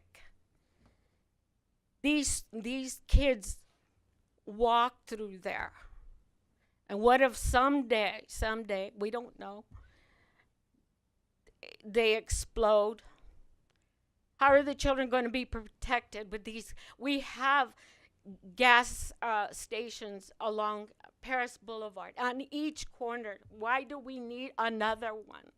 And we have 7 or 8 car washes here in Moreno Valley alone. Why do we need another one? And in our backyards. And the revenue that's going to bring in, how much revenue it's going to bring in. What about the public safety of us as residents? How are we going to be protected with these underground gas tanks? As you well know, I submitted a petition to you, for you, Mr. Gutierrez, and also to all the council. Now, this is a big concern for the residents here. A lot of them were here tonight, but some of them had to go to their jobs. They couldn't stay. Thank you, Ms. Archuleta. Appreciate it. Thank you. Next speaker is Kathleen Dale, followed by Pete Bleckert and Roy Bleckert.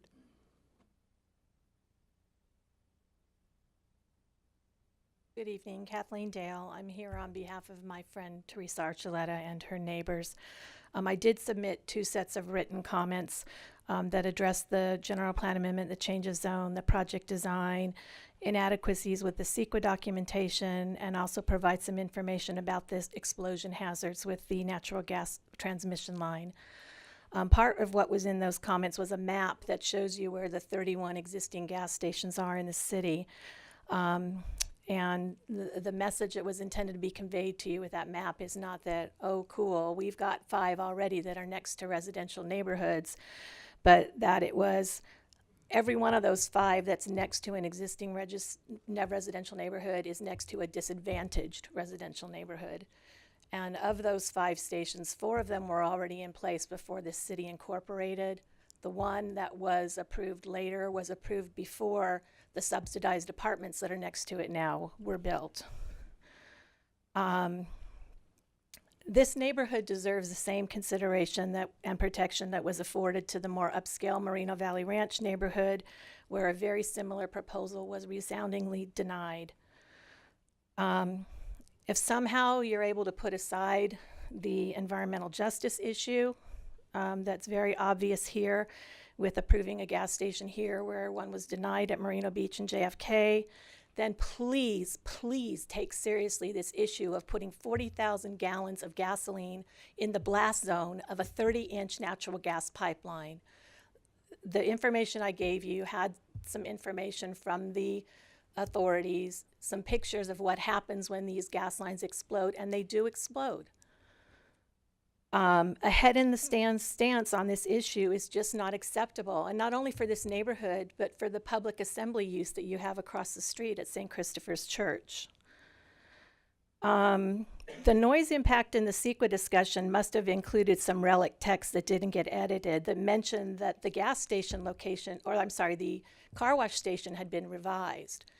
And this was one of the things that we had talked to the applicant about, and he had told us he would put forward. And when I talked to staff, they said it had been submitted, and staff said, well, if you want to do that, you have to go back to Planning Commission. And so that was never shared with the residents, and we would really appreciate having an opportunity for that revised design to be disclosed and to be considered also by the council. The materials I submitted to you also included a letter from someone who lives next to Mr. Watase's La Puente location. And that letter complains about the gas smell, the odors, the noise from people talking in the parking lot, the trash that comes over their backyard fences. And it's just a reflection of the fact that, yes, this might be a good project, but it's in the wrong place. And a good project in the wrong place is a bad project. Thank you, Kathleen. Please deny this. Next speaker is Pete Bleckard, Roy Bleckard, and Ruben Galvez. My name's Pete, just Pete. First statement is they said that that last project was denied. Bull. It was withdrawn. First guy wanted to redo it. You guys, 4 of you were there. Okay, this property, like I say, so you have a little bit of history. Everybody brags about what it is. I just attended my 60th Callias reunion a couple weeks ago, so that shows you I've been around a little longer. I used to go to Midland School, which is where the library is now.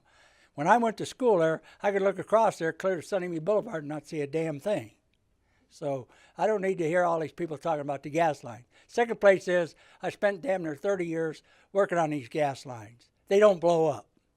First place is the only one I knew blew up, and I was working for the company, is somebody marked it wrong, and them pipe locators on them big bulldozers, he hit one. That's when they blow up. So all this other stuff. Talking about kids worrying about them, look at your schools. Moreno Valley High School, right on top of the gas line. Butterfield, right on top of the gas lines. Moreno Valley School, right on top of the gas line. What do I see go up and down that street on that side of the road? Kids walking up and down there. So if they're so concerned about it, where were they when all this went on? Because they might have been around when them schools were built, because they weren't there when I went to school. So to hear all this stuff about all this unsafe stuff is a lot of bull. I've spent my life in construction. They don't blow up. And the second thing about gas deals now, them are triple line tanks. They're put in vaults. They, you know, you'd have to have a number 10 earthquake to even crack the stuff. So why are they telling you all this bull? They've never worked on them, don't have no experience with them. They don't know anything of what they're talking about. Like I say, I've been here and I looked across there, so I know how long that field's there. We're going to keep that field there for another 100 years? Well, you know, let's get on with the program, prove the thing, and these people that have been up here have been negative ever since I was on the Planning Commission. They ain't said one good thing ever about the city ever getting done. So why are we sitting here listening to the same damn story for the last 30 plus years? You know, time has moved on. This negativity from these bug-loving tree huggers is enough. Now, you know, I'm tired of hearing about it. They damn sure, that gas station wouldn't be there if it wasn't for these people moving here, because we wouldn't need the damn gas station with nobody living here. So let's get it on. Next speaker is Roy. Okay, quiet down, please. Quiet down, please. Next speaker is Roy Bleckard, Ruben Galvez, and Jorge Herrera. Kathy Dale, I love you, but if you remember back at the World Logistics Center, if I remember correctly, just up the street you were protesting the Les Schwab tire store, just to give you a little credibility of what's going on. Hey, that gas pipeline, I've been up and down that street for over 40 years. It's the most protected gas line. They fly it. As Pete says, they don't blow up. That's a red herring to try and do that. I love the president of the Yum Yum Donuts. He said, you need to redevelop this area. And the reason And a lot of you know, because you were on the council and been off the council in 2013 when this project came through. This project should have been done. You should have done an overlay on this when it was proposed. You should have fixed that area like you're not doing today. With not a general plan amendment, you are costing time, money, not only from other property owners, but to them too. You want to say we're for progress and jobs? Then let's get it on. Let's not stop here. Let's finish what you started, what you should have started, and we shouldn't even be talking about this. They should have a gas station up. It should have been up 4 years ago, and there should have been a lot more redevelopment in there. And y'all know what I'm talking about. It's not getting done. I had a council member there just yesterday that drove by there twice and seen it, probably for the first time. As the president said of the Yum Yum Donuts, and as Pete said, you want this city to progress? You want property values to go up? Then do your job. Make it happen. Get that general plan amendment, because if the strategic plan works, it's got to work with an updated general plan. And it's sitting on the shelf. You got to get after it. You got to get it done, because the future of 200,000 people depend on it. Pass this project. Get the rest of it done. You've had a senior project sitting there that we're short on senior housing, and it's not getting done. Sitting right across the street. There's the time, the future is now. You got to put behind all this rhetoric that's went on. You got to support businesses, support people. If you want the best and the brightest, then let's not stop here. Pass this project and get it on. Next speakers, please.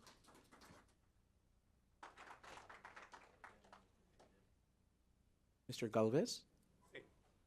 Buenas noches. Oh, would you like, we have translators here too. Intérprete? Sí, por favor. Yes. Momentico, okay?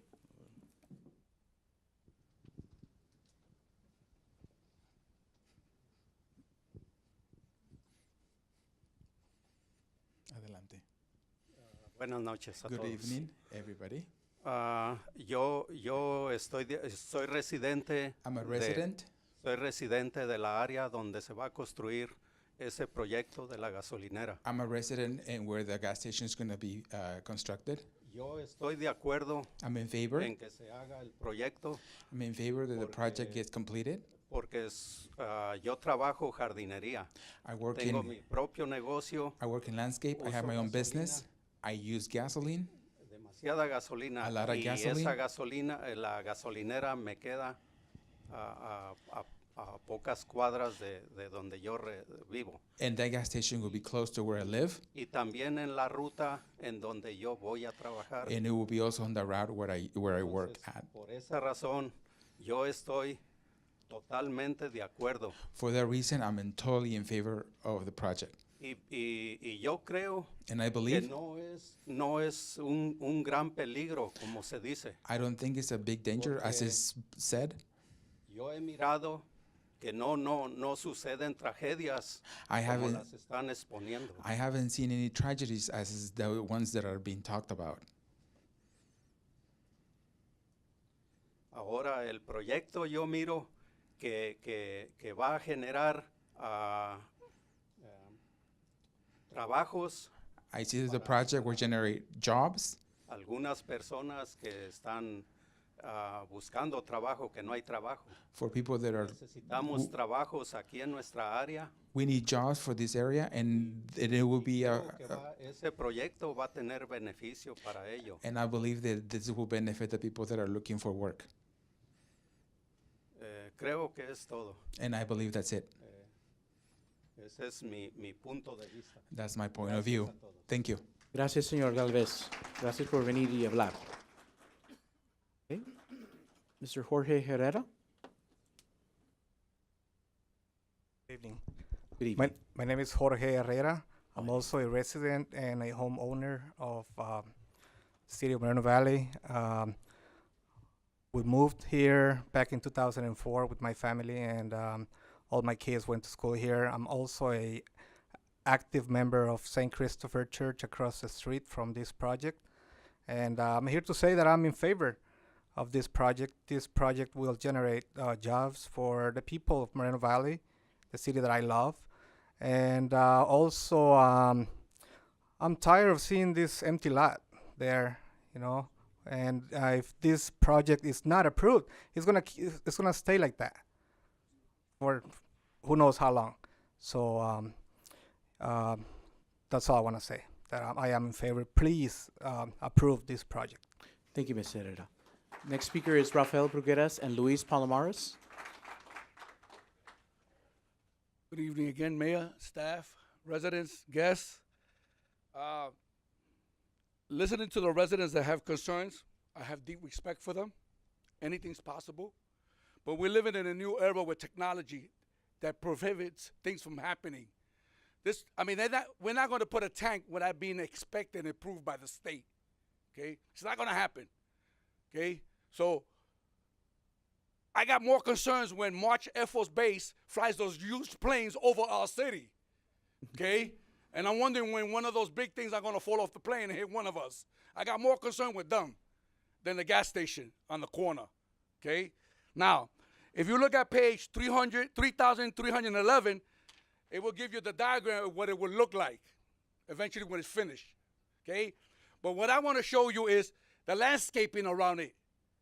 Okay? It's all the way around the project. Okay? Now, the back of the building is not going to have a driveway. It's going to be landscape. So we're not going to have people sleeping back there. Okay? They're not going to sleep on the grass.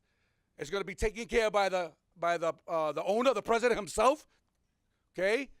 So, yes, anything in this city is possible if you don't look both ways before you cross. You can get hit. You got to look. Even on the green light, you got to look before you make that turn or before you go straight. Because that car that's going to make a right, we don't know if he's on a phone or playing games in it. So you get more chances of getting hit in this city than the gas tanks that we already have here for more than 20, 30 years blowing up. Because it has not happened yet. Now, what I like about this gas station, look, you see these on the I-15 heading towards Nevada. When we stop to get gas and buy donuts and sandwiches, the only thing that's missing here is a Jack in the Box on the corner. That would have been nice, or a sandwich shop, but he's doing that already. It's a nice, clean project. I do have respect for the residents that have concerns, but that's old school. And you know we heard it time after time. Old school talk. We have new technology. We have a great staff that knows what they're doing. They're not going to put us in jeopardy. You know, it ain't worth any penny. It's not worth $160,000 extra in revenue to put the people in jeopardy. So let's get this approved. Let's get that corner cleaned up. It'll look real good next to the church. I think they'll love it to buy gas and donuts. I think they will. Thank you. Thank you, Rafael. Ms. Palomares? Luis Palomares, wow, the sky's falling again. Kathleen Dale's going for it. There was other things that were going to go on there. I could be mistaken. Something about senior housing, but that was, no, the tire place. Everything that's going up in the city she wants to tear down. All her concerns about, wow, the gas tank's blowing. Come on, how many gas stations do we have in the city? I haven't heard one, maybe I don't know then, that blew up yet. And also, kids across the street at the school, come on. Volunteer. Help with the kids then if you're worried about them crossing that street, Kathleen, and your sidekick here today. I mean, I wasn't going to get up here and say anything, but wow, once I heard her again, bashing and tearing down and always, tearing down projects that are going up. And then she's texting Marcus. I could be wrong, I could be wrong. But I think this is a good project. And you know what? Maybe I'll give Circle K down there an incentive to clean up their act, because that place looks like hell. You know, it's an eyesore to the city. I don't want to bash them, but I mean, come on. It looks awful. Maybe they'll fix up their thing down there. So I think this is a good thing for our city. A lot of revenue. They crossed all their T's and dotted all their I's. Come on. So let's go forward today and bring this to our city. And I'm tired of looking at that lot myself. And when they get out of church, they can go over there and have donuts and whatever else they want to have and tacos across the street. We need the revenue, and it's time. You know, we're going to stay in Egypt forever? Are we going to stay, you know, I mean, come on. We're coming out now. We've got things coming to the city, good things. And so what if there's gas stations on the street? Hey, this is convenient for a lot of other people there in that area. And kids from Moreno Valley High School cross there. They're big. They know how to cross. And like Rafael said, we're more liable to get hit by a car than a gas tank, the gas station blowing up. You know, and the planes too. I mean, I even thought of that. Wow, when is the plane going to go down here? I mean, you know, it enters our mind sometimes. We live here. There's planes always going over our house. So, I mean, that's more likely to happen, you know, a car than a line blowing up. Come on. The sky's falling, Kathleen Dale. No, it's not. I mean, come on. Get on board with everybody here. Like I said, you're so concerned about the students and the kids and everything. Get busy. Go out there and help them then. Cross the street. Help them then. Thank you. Okay, Madam Clerk, any more speakers? No more speakers? Okay, any rebuttal by the applicant if necessary? Where's the, okay, seeing that there's no, is he around? Okay, if you'd like to do a rebuttal if necessary? Well, there was some additional information I'd like to just share really quickly. I know the time is late. I also wanted to thank some of the residents for their words of support. If the photos are still available, I was hoping to show the interior of the store, and we're doing some neat things. We have our very first self-serve donut case, and it's been very positively received by the. Here we have our kiosk where customers can go up, order their sandwich, get it dialed in just the way they want, with chipotle mayonnaise and with or without jalapenos, get it dialed in just the way they would like. But they would, at that point, go get a cup of coffee, take their ticket, pay for it, and by the time they circle back, we're hoping their food is ready for them. They're in their car driving away thinking that was a great value. It was a great use of my time. Our goal all is about value pricing.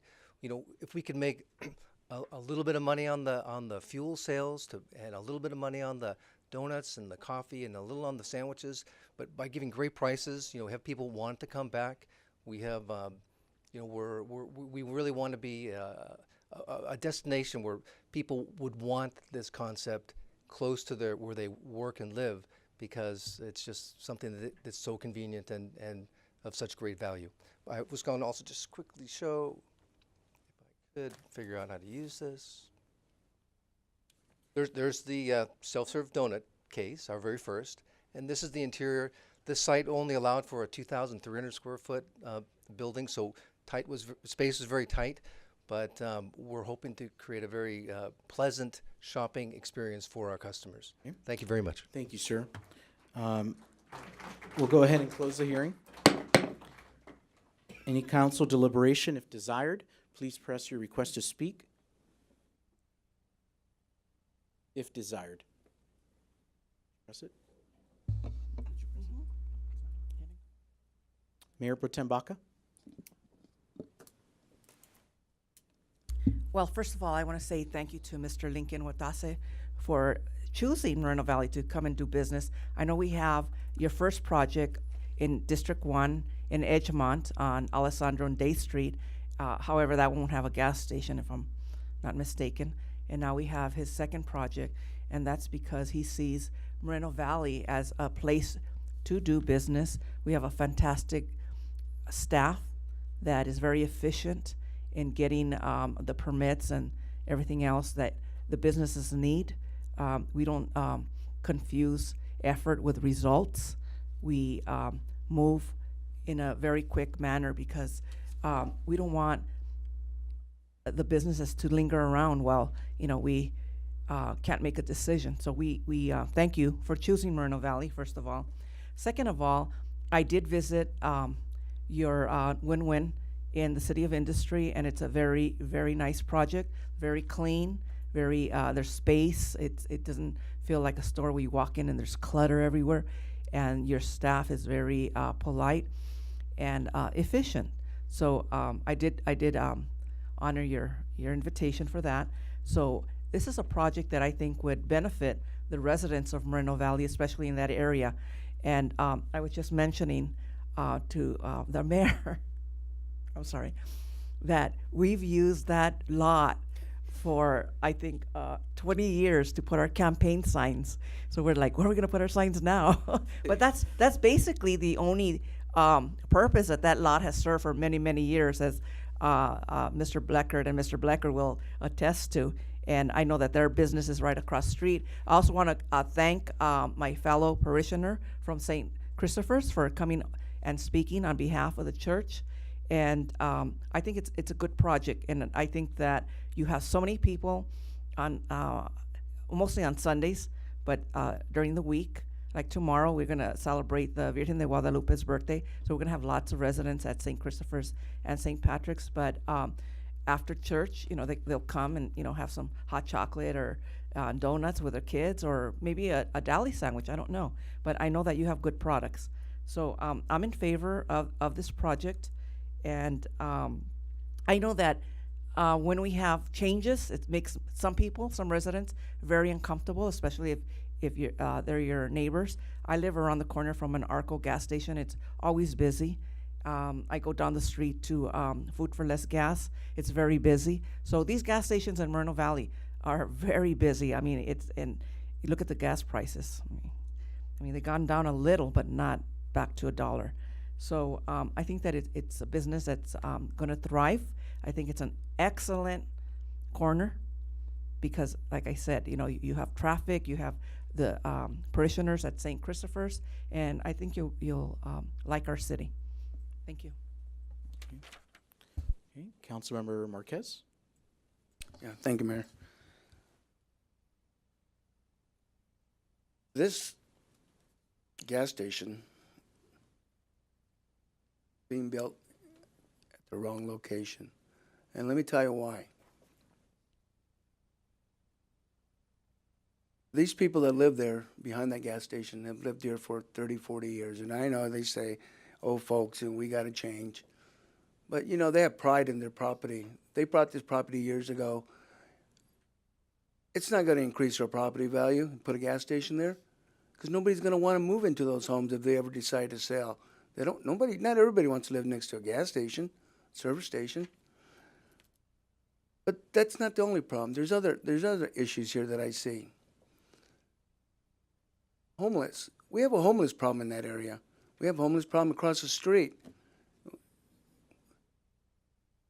This is going to be another additional location for homeless to hang out.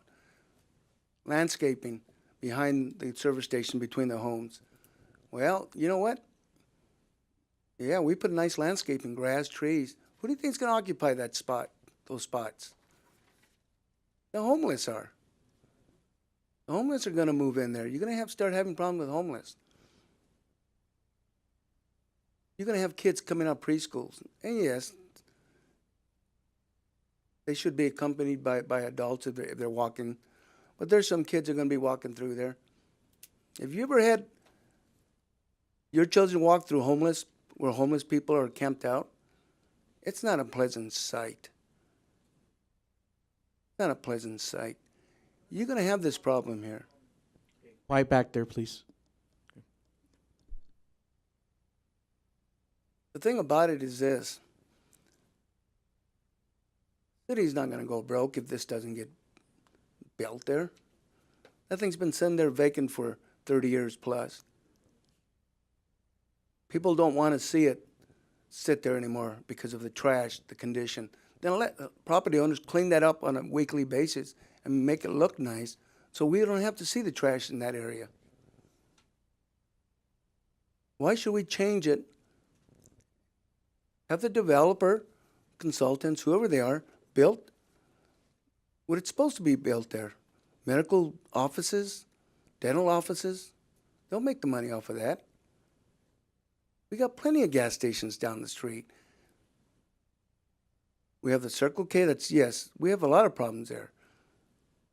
I went out there several weeks ago in the evening, and I found syringes out there. Do we want this to happen at this service station, especially next to these homes? Come on. I sure wouldn't want to live there. People at Moreno Beach and John F. Kennedy said what they said. We don't want this type of service in our backyards. Why should these people that live there now on Paris and Cottonwood, why should it be any different for them?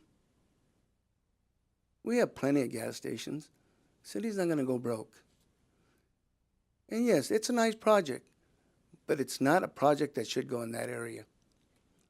Keep it, the zoning, built offices, other type of facilities there. But we don't need a gas station there. People talk about this gas tank being next to the gas line. Well, I'm not concerned either about that. Because with new technology, the way they built these gas tanks underground, I have no problem with that.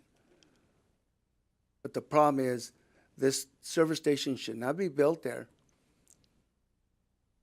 Should leave it zoning the way it sits and let these residents live in their homes comfortably. The noise from your car wash,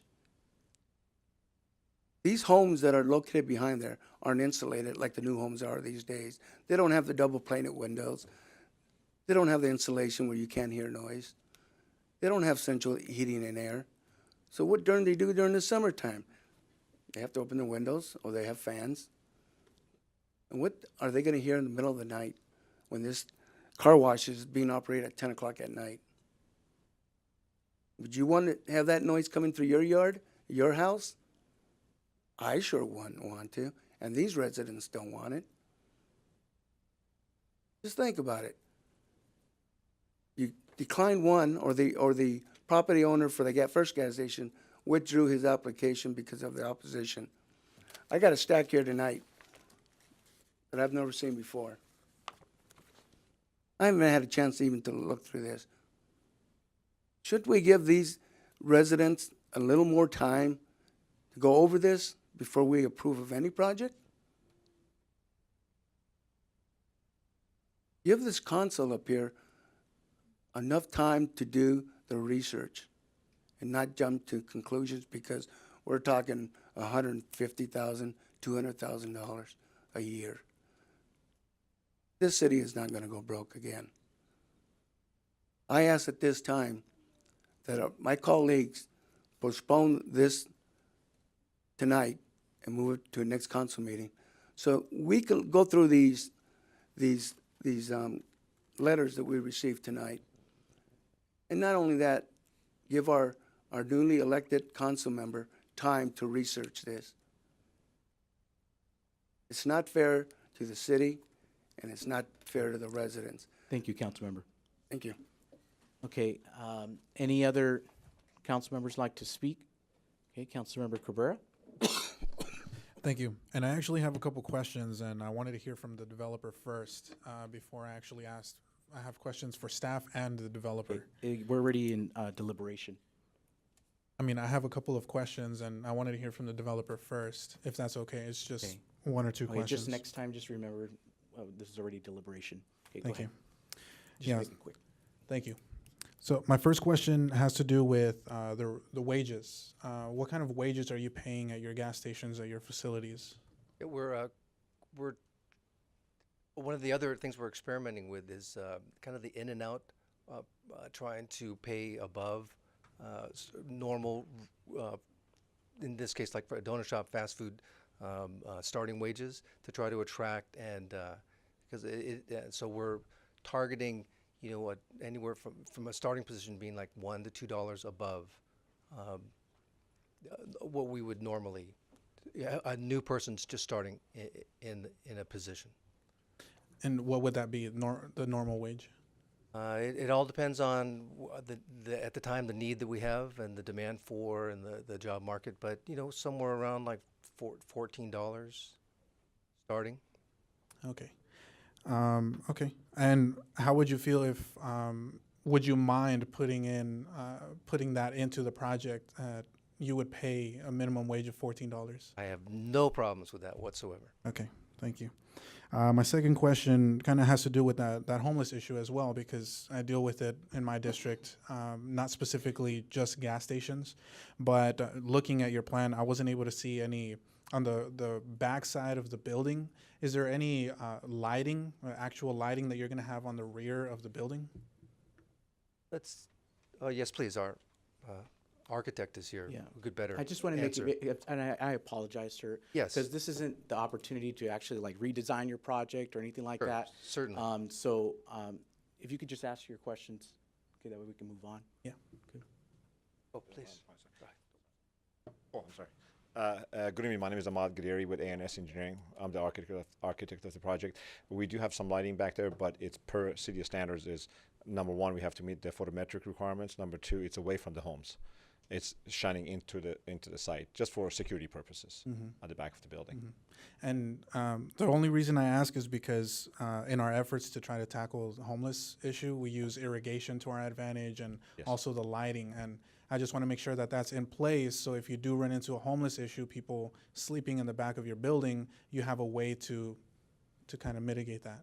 We do have, of course, automatic irrigation on the back there. You know, we have substantial amount of landscaping the east side of the property, and we do have lighting for security purposes to meet the city's requirement and what have you. Yeah, thank you. And other than that, it's really just a comment. That's all the questions I have for you. Thank you. But well, today I received an email regarding the cannabis, and it's another item that we're going to hear later tonight. But and I just want to confirm with staff, if someone can, there was a new application that came through for, I believe, the address across the street. If not, correct me if I'm wrong there, but for a potential dispensary across the street from this location. Yes, we've received a application for a conditional use permit at the Old Dollar General Store, which is across the street from this proposed facility. Okay, thank you. Yeah, so the only other concern that I would have with this gas station, and hopefully the developer can accommodate this, is as of now, my understanding is you're gonna sell tobacco and alcohol products. I would like that to be taken out of the project, since it's gonna be right across the street from a church. If there's gonna be a dispensary across the street, I just think that's a really bad combination, to have tobacco products across the street from that dispensary. And so that's the comments that I have, and that's all the questions that I have as well. Thank you. I want to apologize to the developer. You know, normally we don't make suggestions, you know, to redesign your project, you know, in the middle of your testimony. It's just, you know, I do want to apologize about that. As far as, you know, that's why we have a planning commission, you know, and so our planning commission really analyzes that, and that's why we have our staff, our planning department staff that we pay a lot of money. There are subject matter experts, and they've given those recommendations already as well. You know, I heard some comments, you know, about the gas tank lines. I've heard some comments about the children around, you know, that area. I don't see a school around that area. The only school that I see is a preschool, and normally, actually all the time, preschool kids usually have their parents. So I don't see them really going into, you know, a preschool kid, a 3-year-old or a 4-year-old walking into, you know, the convenience store, you know, and stealing something, or, you know, talking to someone, you know, the wrong person or anything like that. I really don't. And as far as the gas lines, you know, I think it's never happened. I've never heard of that, you know, exploding here, you know, in this area, or even regionally or in the state. And then again, I think it's going to bring the revenue. And I think we need to be business friendly. I think that this project was here several years prior, and there were other types of initiatives that try to take place, and it's just been a dirt lot. It's just been a dirt lot. I don't see what the big issue is to allow them to get moving and start bringing in those 35 jobs, those 30 to 35 jobs, and all of those kinds of things. As far as the wage, you know, I'm not sure if is that legal? Thank you, Honorable Mayor, Mayor Pro Tem, and council members. My advice to you would be that if the council as a whole wishes to consider any type of a ordinance that would put a minimum wage within the city limits. It should be done based on long staff research and certain findings. And there should be a separate ordinance for that. It should be citywide. Spot conditioning a single project with Yeah, that that's condition what I thought. Would not be advisable. Thank you. Okay, so if there's no further comments, I'd like for us to entertain a motion to approve the staff recommendation number 1, and we're going to take them separately. One is certifying the mitigated negative deck. That's number 1. So moved. A motion by Mayor Pro Tem Baca. Okay, I'll second it. Okay, please vote. And again, this is certifying the mitigated negative deck.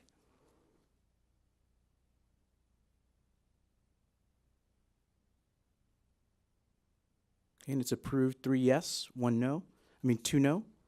We'll go to the next part, which is entertain a motion by council to approve staff recommendations numbers 3 and 5. And this is just basically to approve the first reading of the ordinance and to direct for a second reading. So moved. Okay, motion by Mayor Pro Tem Baca. Okay, second by Councilmember Thornton. Okay.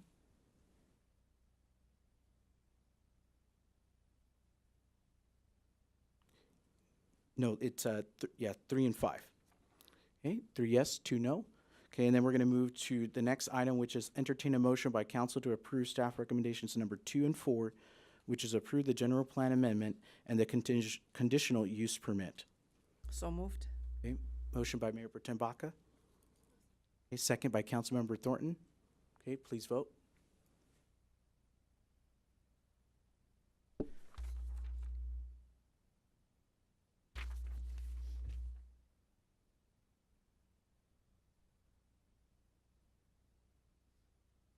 Okay, so we're going to go straight to consideration of changing the number of commercial cannabis business permits allowed in the city. The item was approved. Congratulations, sir.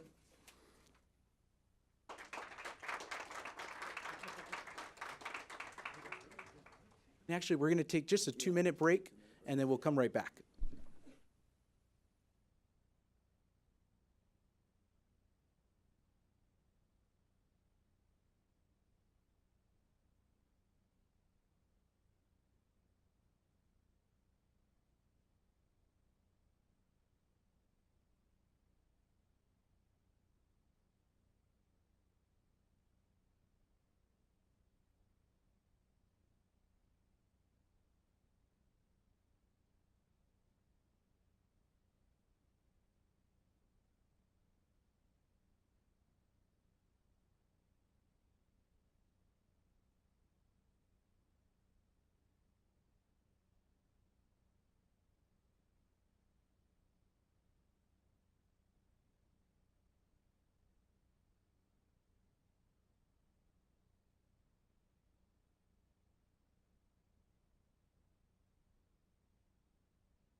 Welcome back from the recess that we just took. This is the special meeting, December 11th, 2018. We just finished E2. We're now going to do G1, which is consideration of the commercial cannabis business permits, report of financial and management services. Marshall. Thank you. Good evening, Mayor, Mayor Pro Tem, City Council members. At the October 16th City Council meeting, as part of the revisions of the city's cannabis regulations, the City Council considered changes in the number of allowed commercial cannabis business permits. At that time, the City Council moved to retain the status quo and delay further consideration until a later date. This evening, per Council's direction, we have brought back this discussion to review the potential adjustments in the number of allowed permits. With the staff report this evening, there are three options. Option A increases the number to 43 permits. Option B increases that to 50 permits. And option C, permits will be issued to businesses that meet both state and local compliance requirements. And with that, I complete my report and leave it open for further discussion. Thank you, Marshall. Just a quick question. Which one of these, the A, the B, or the C, if you can confirm, is the one that, you know, I mean, it sounds to me like C is like the open market, right? Allowing the market to dictate, Yes. right? So is it B, the one that allows at least the 15 folks that are already eligible from a third party? Okay. So option A, that number is based on the number of permit applications we received through the last process. So that would give all of those entities an opportunity to proceed through the process. Option B takes that number and increases it slightly, and then option C is essentially your open market. Okay.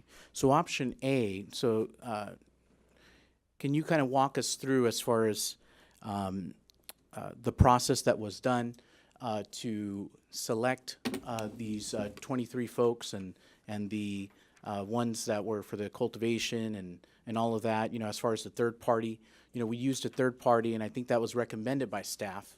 Yes, sir. To use a third party. Yes. So with the commercial cannabis application process, we opened it up through our Planet Bid system. So it's an electronic system online. Keeps it fair and consistent to make sure deadlines are met and all of the appropriate documents are filed in that process on that side. The city did contract with HDL to review, go through the application process, conduct interviews as well. So it's a pretty extensive process. We look at both the site plans, security plans, even the wage requirements, as these require a living wage for the operations, and that's by the state. But it looks through all aspects of the business plan, so really brings it together to make sure that these businesses are operational when they come in. One of the things that we've kind of focused on is applicants getting through the process should be applicants that have an investment in the community. They're investing in the shopping centers that they're surrounded by, but really here for a long-term investment as well. We didn't want just any shop coming in the door, so we did have high standards. Through that application process, they were required to essentially get an 80% score overall, so we did take the top picks out of that group. So I believe it's 23 applicants that proceeded through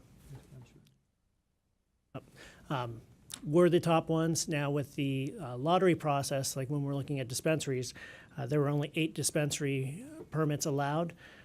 So out of that, we were limited, and I apologize, the 23 is on the dispensaries. Out of those 23 applicants, there were only 8 lottery positions, and so only 8 received that provisional permit or proceeded to the next step. The other ones, although they had received a minimum score of the 80 and they met all of the requirements, they were without a permit at this time.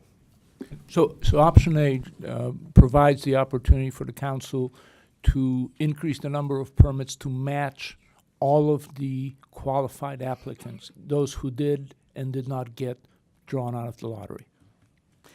And basically, just to, can you walk us through the process of, let's say the council does option A or option B or C.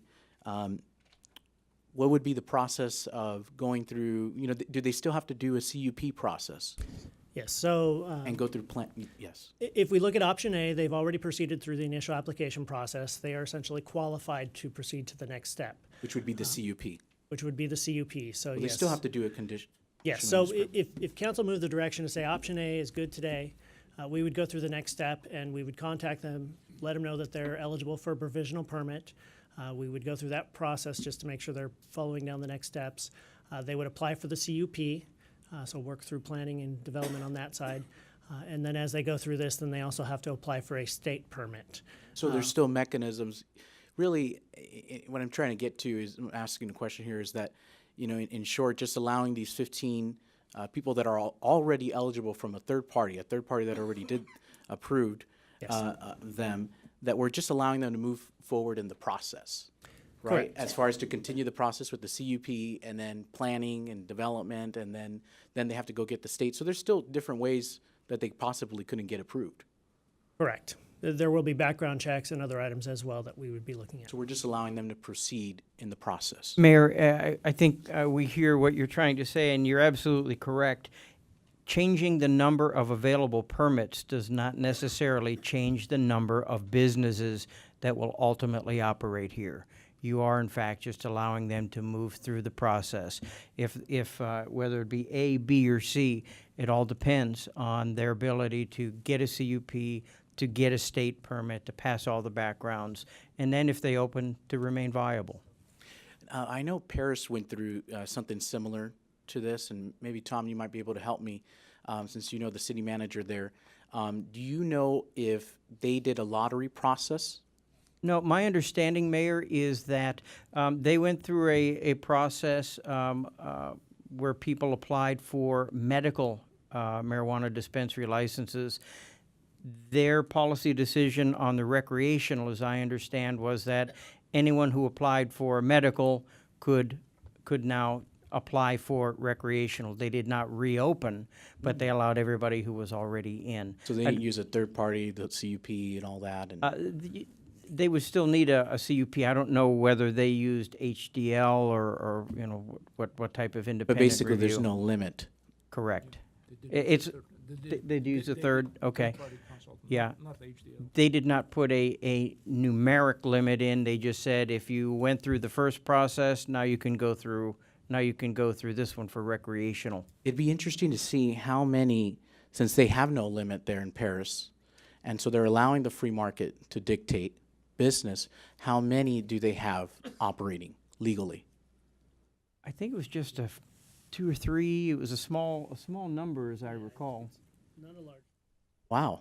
Okay, so 2 or 3 if I have to stretch, I would go down those numbers, and you know, going along the freeway, I see that are operating legally, and that's with the market allowing it, you know, to drive it. Correct. Okay. Okay. Oh no, this was council questions. Yeah. Okay. So we're still on council questions of staff. So this would be the opportunity to ask any questions to staff. Councilmember Cabrera. Thank you. I think this first question would be more for Marshall. As far as the fees for the application and the CUP and everything, I mean, I understand that that's only to reimburse for the costs that we incur, like code and police and fire. So can you just clarify when we would actually be able to? So say 23 dispensaries do open, just theoretically 23 of them open in the city. All of them pay these application fees and everything. I mean, we can use that money to pay for more police officer hours, more patrol, code enforcement. Can you just maybe share a little bit more information? Yes. When we're going through the initial application period, we have fees. I believe they're about $9,500 plus for the initial application. That pays for all of that third-party consultant to do the evaluation on everything that's provided, go through there. Once we get to the actual point when we're done with the CUP and the state license, they will have to pay their annual permit fee. That annual permit fee is in excess of $58,000. What that pays for primarily is the public safety support for their demands based on their operations.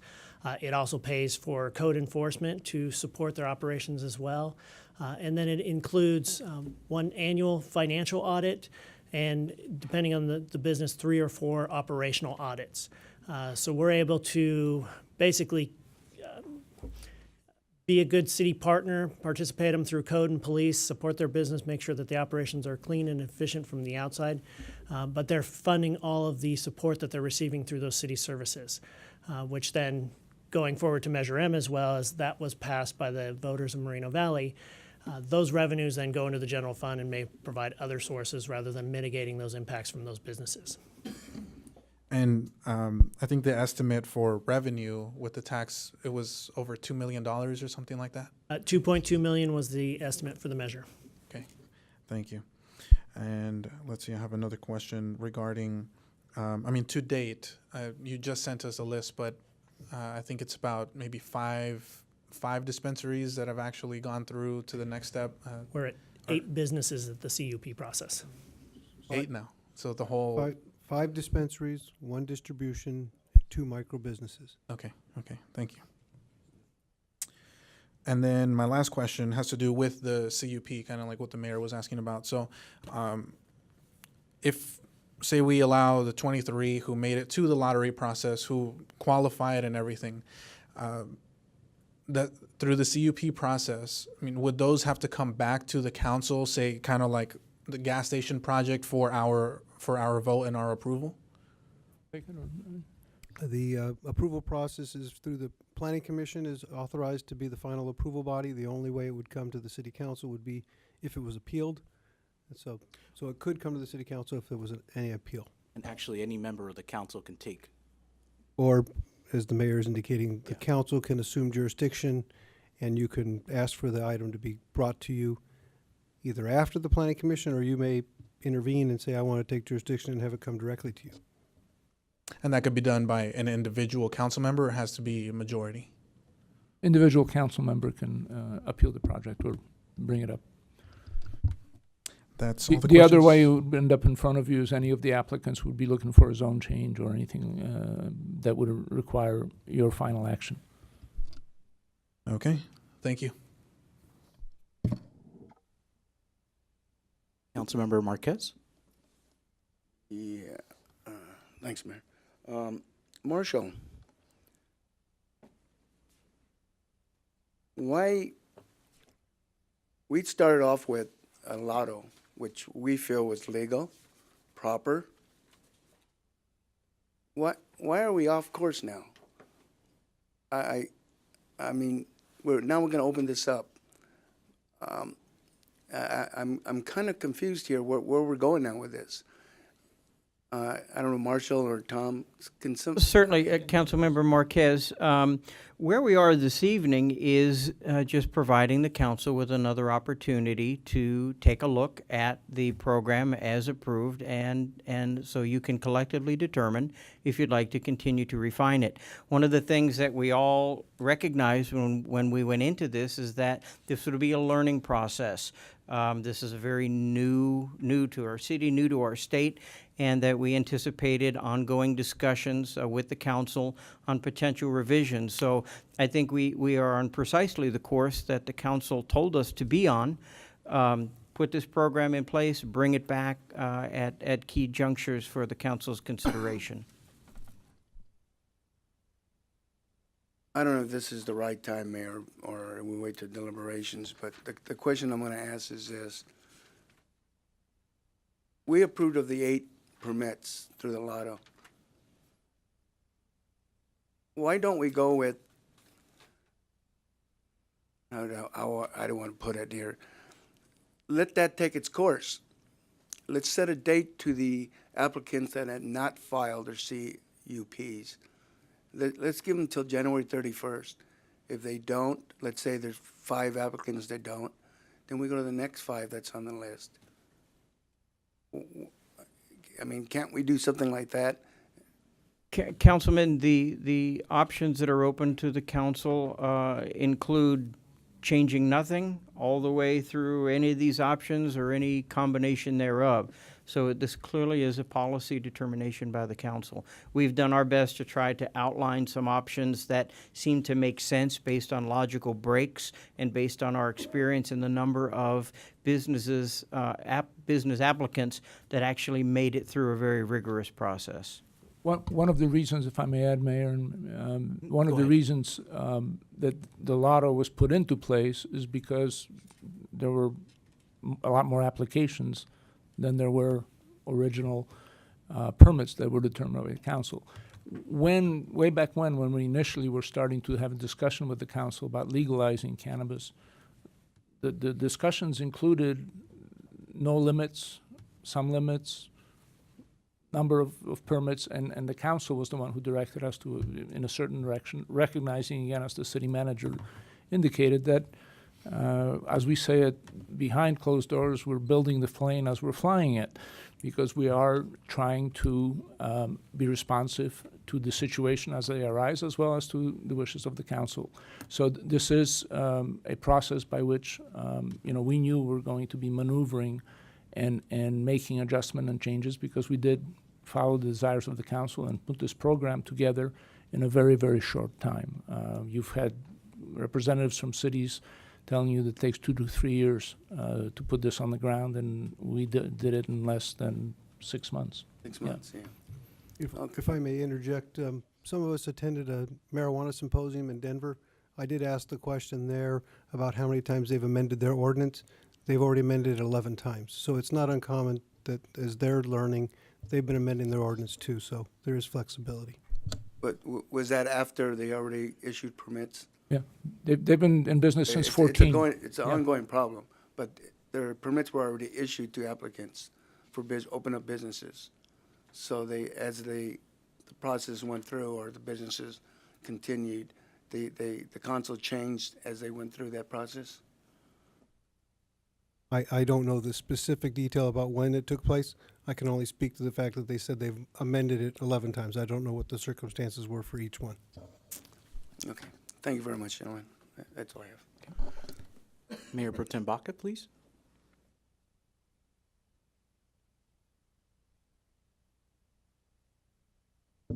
Well, I've been on the record, I'm pro-business, and cannabis is a legitimate business in the state of California. And I supported the 8 licenses for dispensaries because that's what I think the majority, or at least Mr. Cabrera wanted. I wanted it to be open. I wanted it to be just like any other business, liquor license or liquor store, donut shop. It's a business. And so if we change the status quo as it is today, do the new applicants go through the same process with the exception of the lottery? If we changed it to option A, or wide open, we would come back to council, we would look for some further direction for the next application process, and we would have to open that back up before we could receive any more applications. At this point, we could just proceed with the ones that have been through the initial process. But it would be the same rigorous process, vetting all the applicants, making sure that they're financially viable. All of the steps that were taken with the ones that have been approved so far would be still in place with any new applications that we would receive. And would HDL be the third party that would process the applications? And at this point in time, they are under contract to do that, Okay. so I perceive that they would be. And they would have to get the state permits and the background checks, et cetera. Okay. And that's it. Those are the only questions I have. Thank you. Okay, see no further questions from council. We'll move straight to deliberation. And just wanted to say really quick, just wanted to start off just by saying that, this is something we kind of embarked on maybe about a year, maybe 2 years almost, that we've kind of been having this discussion, at least probably maybe 2 years ago. And then we've had some study sessions, we had some meetings, and then we finally got through the whole process and, got the 8 dispensaries. I think at that time it was, I believe it was 3 cultivation, and then we changed it to 8 or something like that. So there's been a process with this. My understanding, and I've actually, just to backtrack a little bit, from the very beginning, I've always been for, letting the market, dictate even from the very beginning. And part of that was because I saw how other cities, that were doing lotteries, they were being, there were all these lawsuits, all these problems that were going on. Paris, who didn't do a lottery, as you can see, they only have 2 dispensaries legally operating. And their market, it's an open market. It's a free market there. So that's kind of why I've always, been that way from the very beginning. I never changed. But, I know that might be a big pill for, many people to swallow. So, that's why I kind of recommend option A, which would allow the 15 eligible applicants that didn't make the lottery to now be, to go through the whole process. And it's a process. They're still going to have to go through the CUP. They're still going to have to go to the planning department, development. They're going to have to go through the whole thing, and then planning commission, and then it can even be appealed to the city council. So all we're basically approving tonight, we're not really approving, okay, that we're going to allow 15 more of these cannabis, because number one, I don't think 15 is going to really happen. I think it's going to be probably like 2 or 3 or 4, just like Paris. All we're really doing tonight is just allowing them to proceed in the process. Proceed in the process. That's all that we're doing tonight. So that's why I do support option A, which is, again, to allow those 15. And in the end, I think sometimes, about, changing some of those rules. I think maybe we could look into that, maybe some more. If the city attorney's office can do more research, on that. That's something I'd be open to as well. But I think option A would be probably the most appropriate one, which would allow the 15 people that were already approved by a third party. They went through 2 sets of interviews, background checks, received a score of 80% or above, paid their fees, and technically they're still not going to be able to operate because they still got to go again through the CUP, the planning commission, and then it could possibly come back to the city council, just like any business. And Mayor, if I may just interject, to be clear, the option A would include also the microbusiness, 3 microbusiness permits, along with basically anybody who passed the application process and got into the lottery would be eligible to proceed forward. Right, exactly.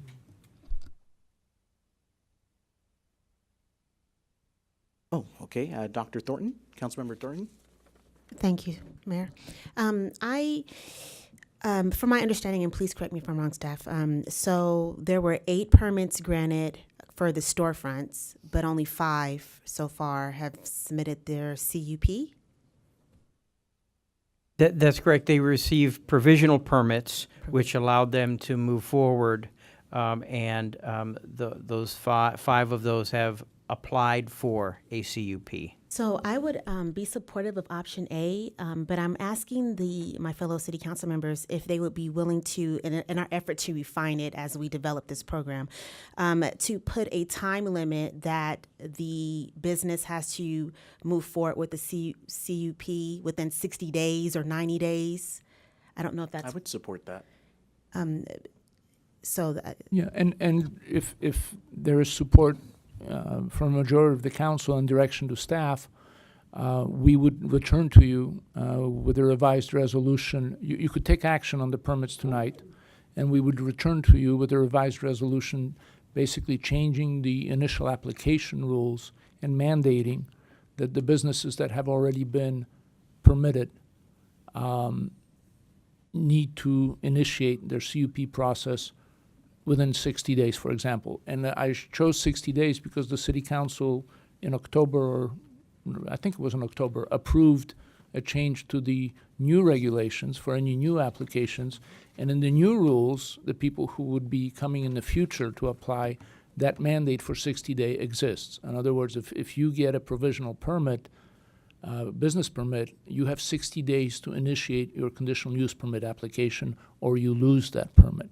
So that's already in place for any future applications. So now would we be Also retroactively, which we have a right to do, we reserve that right, applying that with the direction if the council approves it, obviously, to the businesses that would receive the provisional permits, the 23 additional, or the 15, 15. additionals. It's 16 altogether. Right. Yep. Okay. Okay. Okay. Councilmember Marquez? Yeah, thank you. It's getting late here, huh? Yeah. You know, making changes as we go on, I understand that it's sometimes it's got to take place. But I honestly believe right now there was 8 applicants that their numbers were picked. My recommendation is let this go with 8 applicants. But the applicants that not passed their CUPs within 30 or 60 days, they disqualified or push them out to the side, however. But the other remaining 3 positions or 4, who's ever next in line, you give them that opportunity to get in there and see how that works. Because we're only working with 8 permits. And I think that's a good number to work with. But when you open it up 23 or unlimited, now you're not only have 8, you got 23 problems. So I honestly believe, and I would say, stick with the 8, give the remaining 4 or 5 applicants a time, and then move them off, and you get the other 2, 3, 4 applicants that are next on the list, and go from there. I mean, we can always change this down the line. It's not like we're going to get a permit within the next.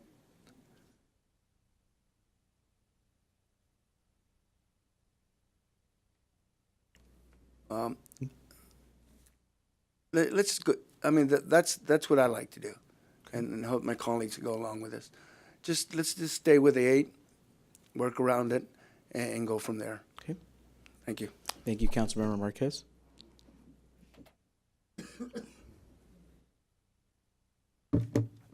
Mayor Pro Tem Baca? Okay. Of course, I want to see that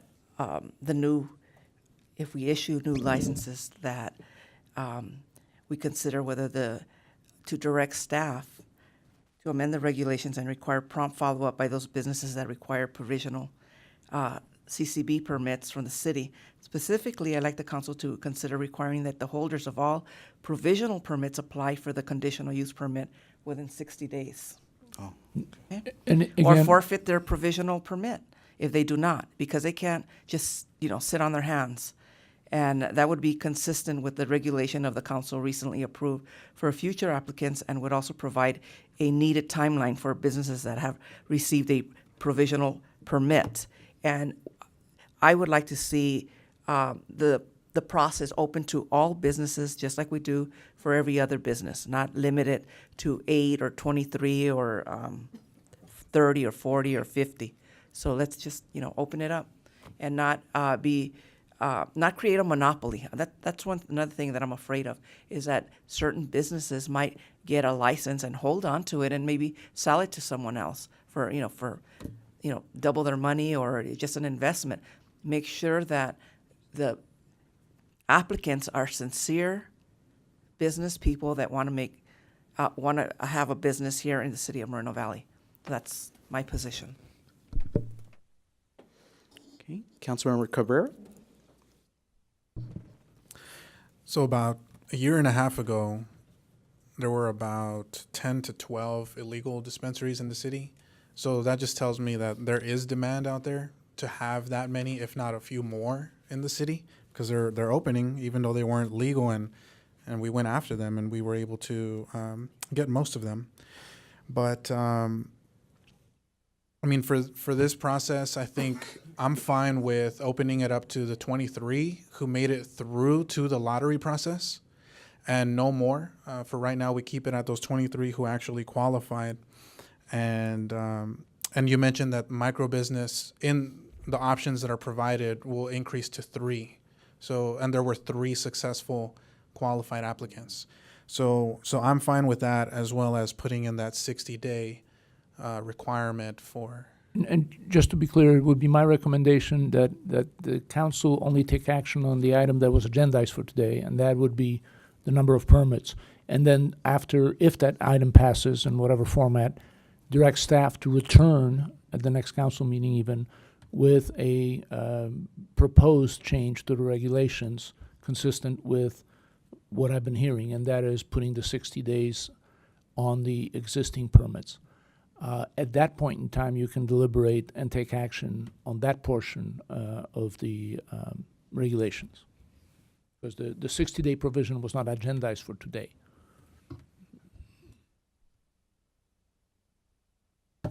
Yeah, so that's the 3 things I would like to see. Further the future meeting, we could talk about the 60-day requirement, the 3 businesses, the 3 licenses for micro business, and open it up to 23 successful qualified commercial retail businesses.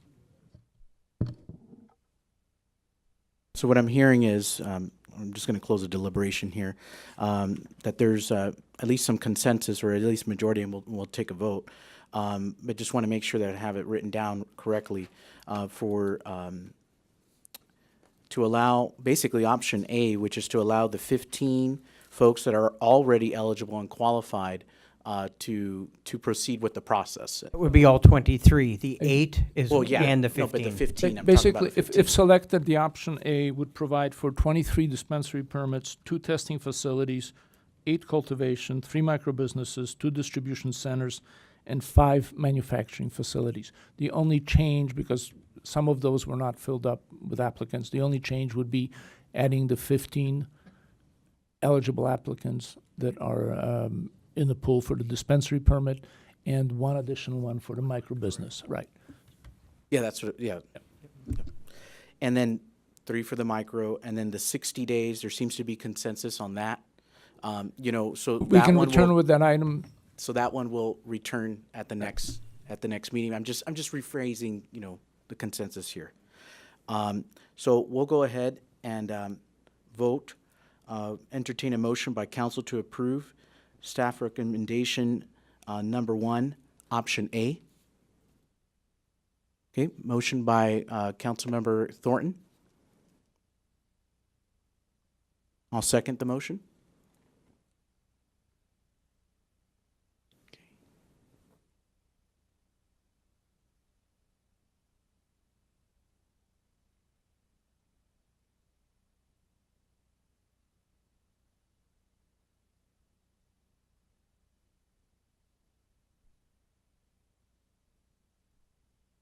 Okay. Mayor Pro Tem, do you want me to put a vote for you?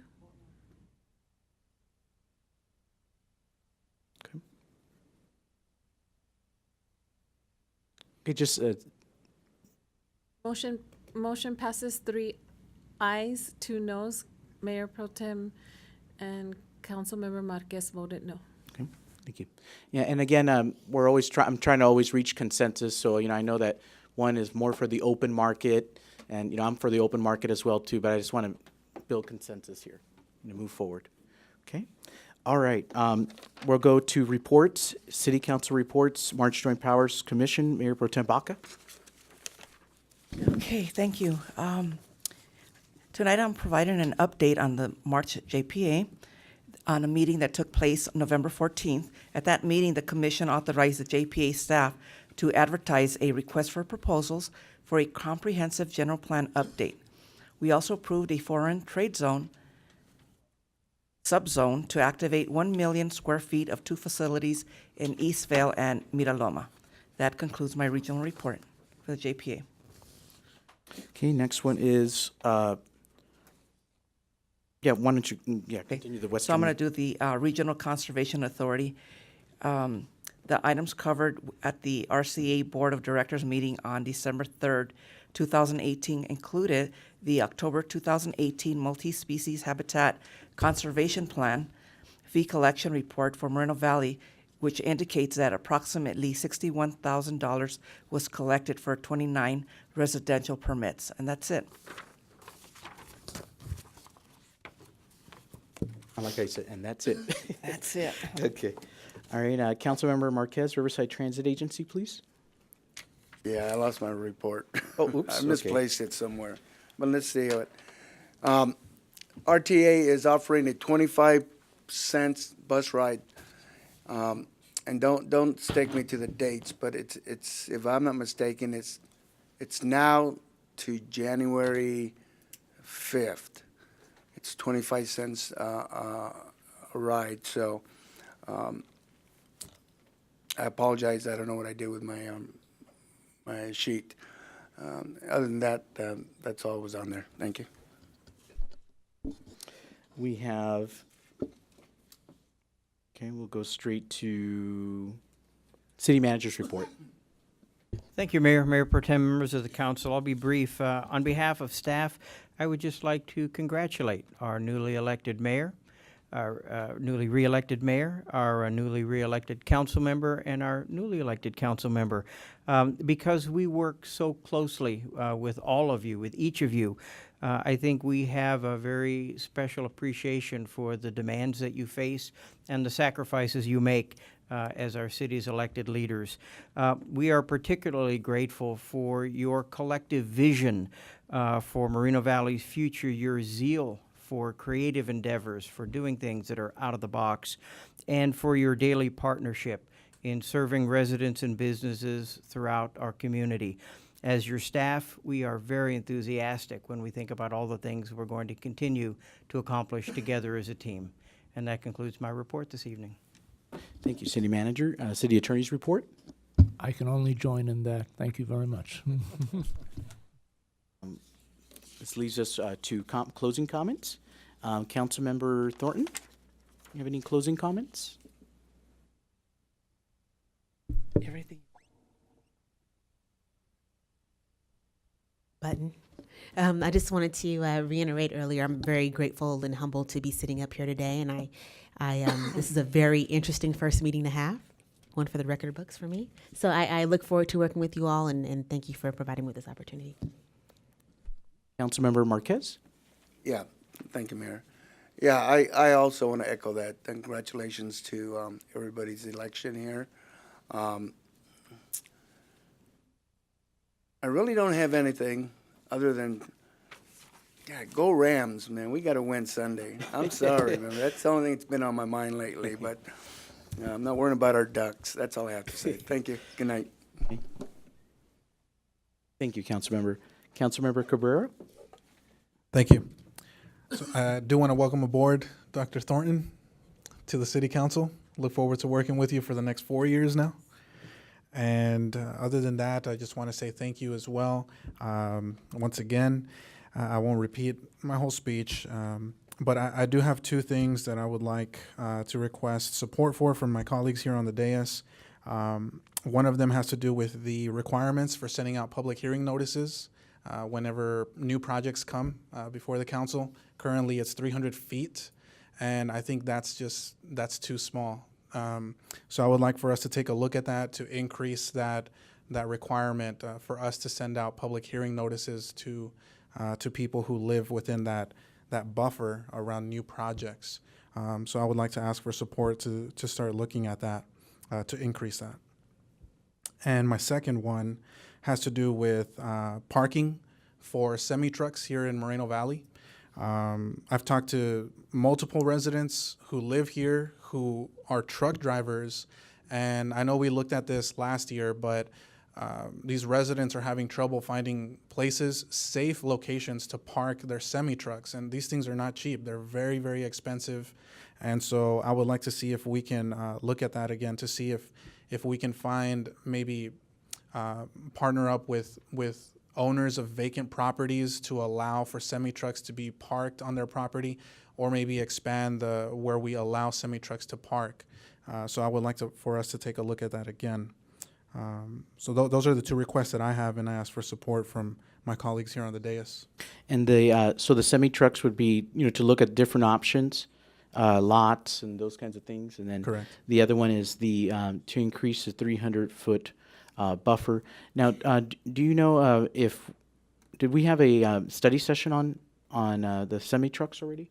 We had a study session last year. I think believe it was early. 2017. Yeah.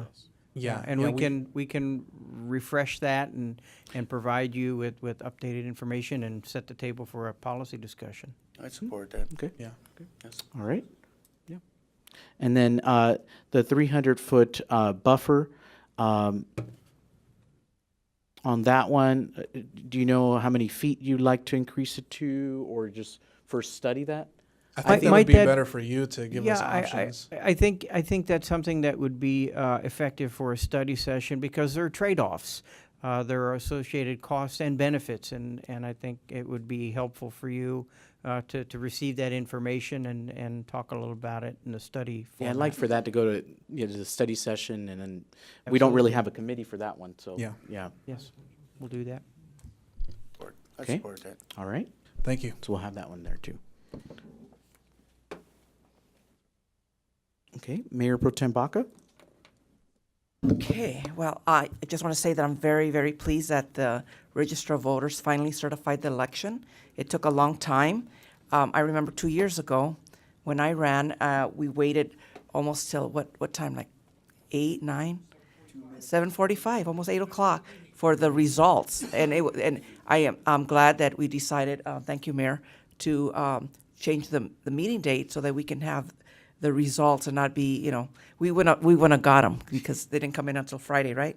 So that's the reason why we're having the special meeting tonight, so that we could swear in our new councilwoman. And I want to say congratulations and welcome. You know, you're doing a good job. And I want to say congratulations to Ulises Cabrera on his reelection. And Mayor Gutierrez, the voters of Moreno Valley have given you a mandate. I mean, in a field of 6 candidates, you received 45% of the vote. I mean, no one came close. I mean, we can't even say that anyone came in second place because it was a distant second place. So I'm just glad with everything that you do. You are doing a very good job. The voters have seen it. They reelected you. And I believe that you're just so diligent in your work.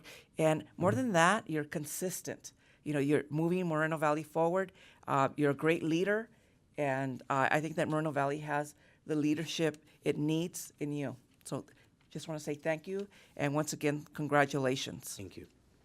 I also want to say that one of the speakers said that we denied the application for the gas station on JFK and Moreno Beach. That's not true.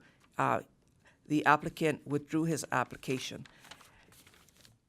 And I also want to say, since we're continuing to, we want to continue to refine the city's regulations of the cannabis industry, I believe that it's time that we re-examine the zoning issues as well. And I would like to see that on the agenda in the future so that we can look at, instead of having patchwork, you know, with cannabis all over the place, let's put them all next to the police station or something like that. But let's look at the zoning. Let's take another look. Oh, wait, our police chief. Everybody loves a fireman. Yes, you see? We all want to be next to a police department, that's right. So, of course, District 1 is the capital of the city. So, yes.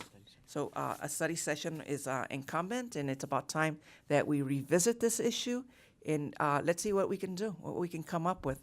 And, of course, the permits, the timeline on that as well. And let's see what happens. Thank you. Okay, I'll support that, to put it on the study session to look at the different types of zonings that are already approved, and maybe some other options and things like that. All right.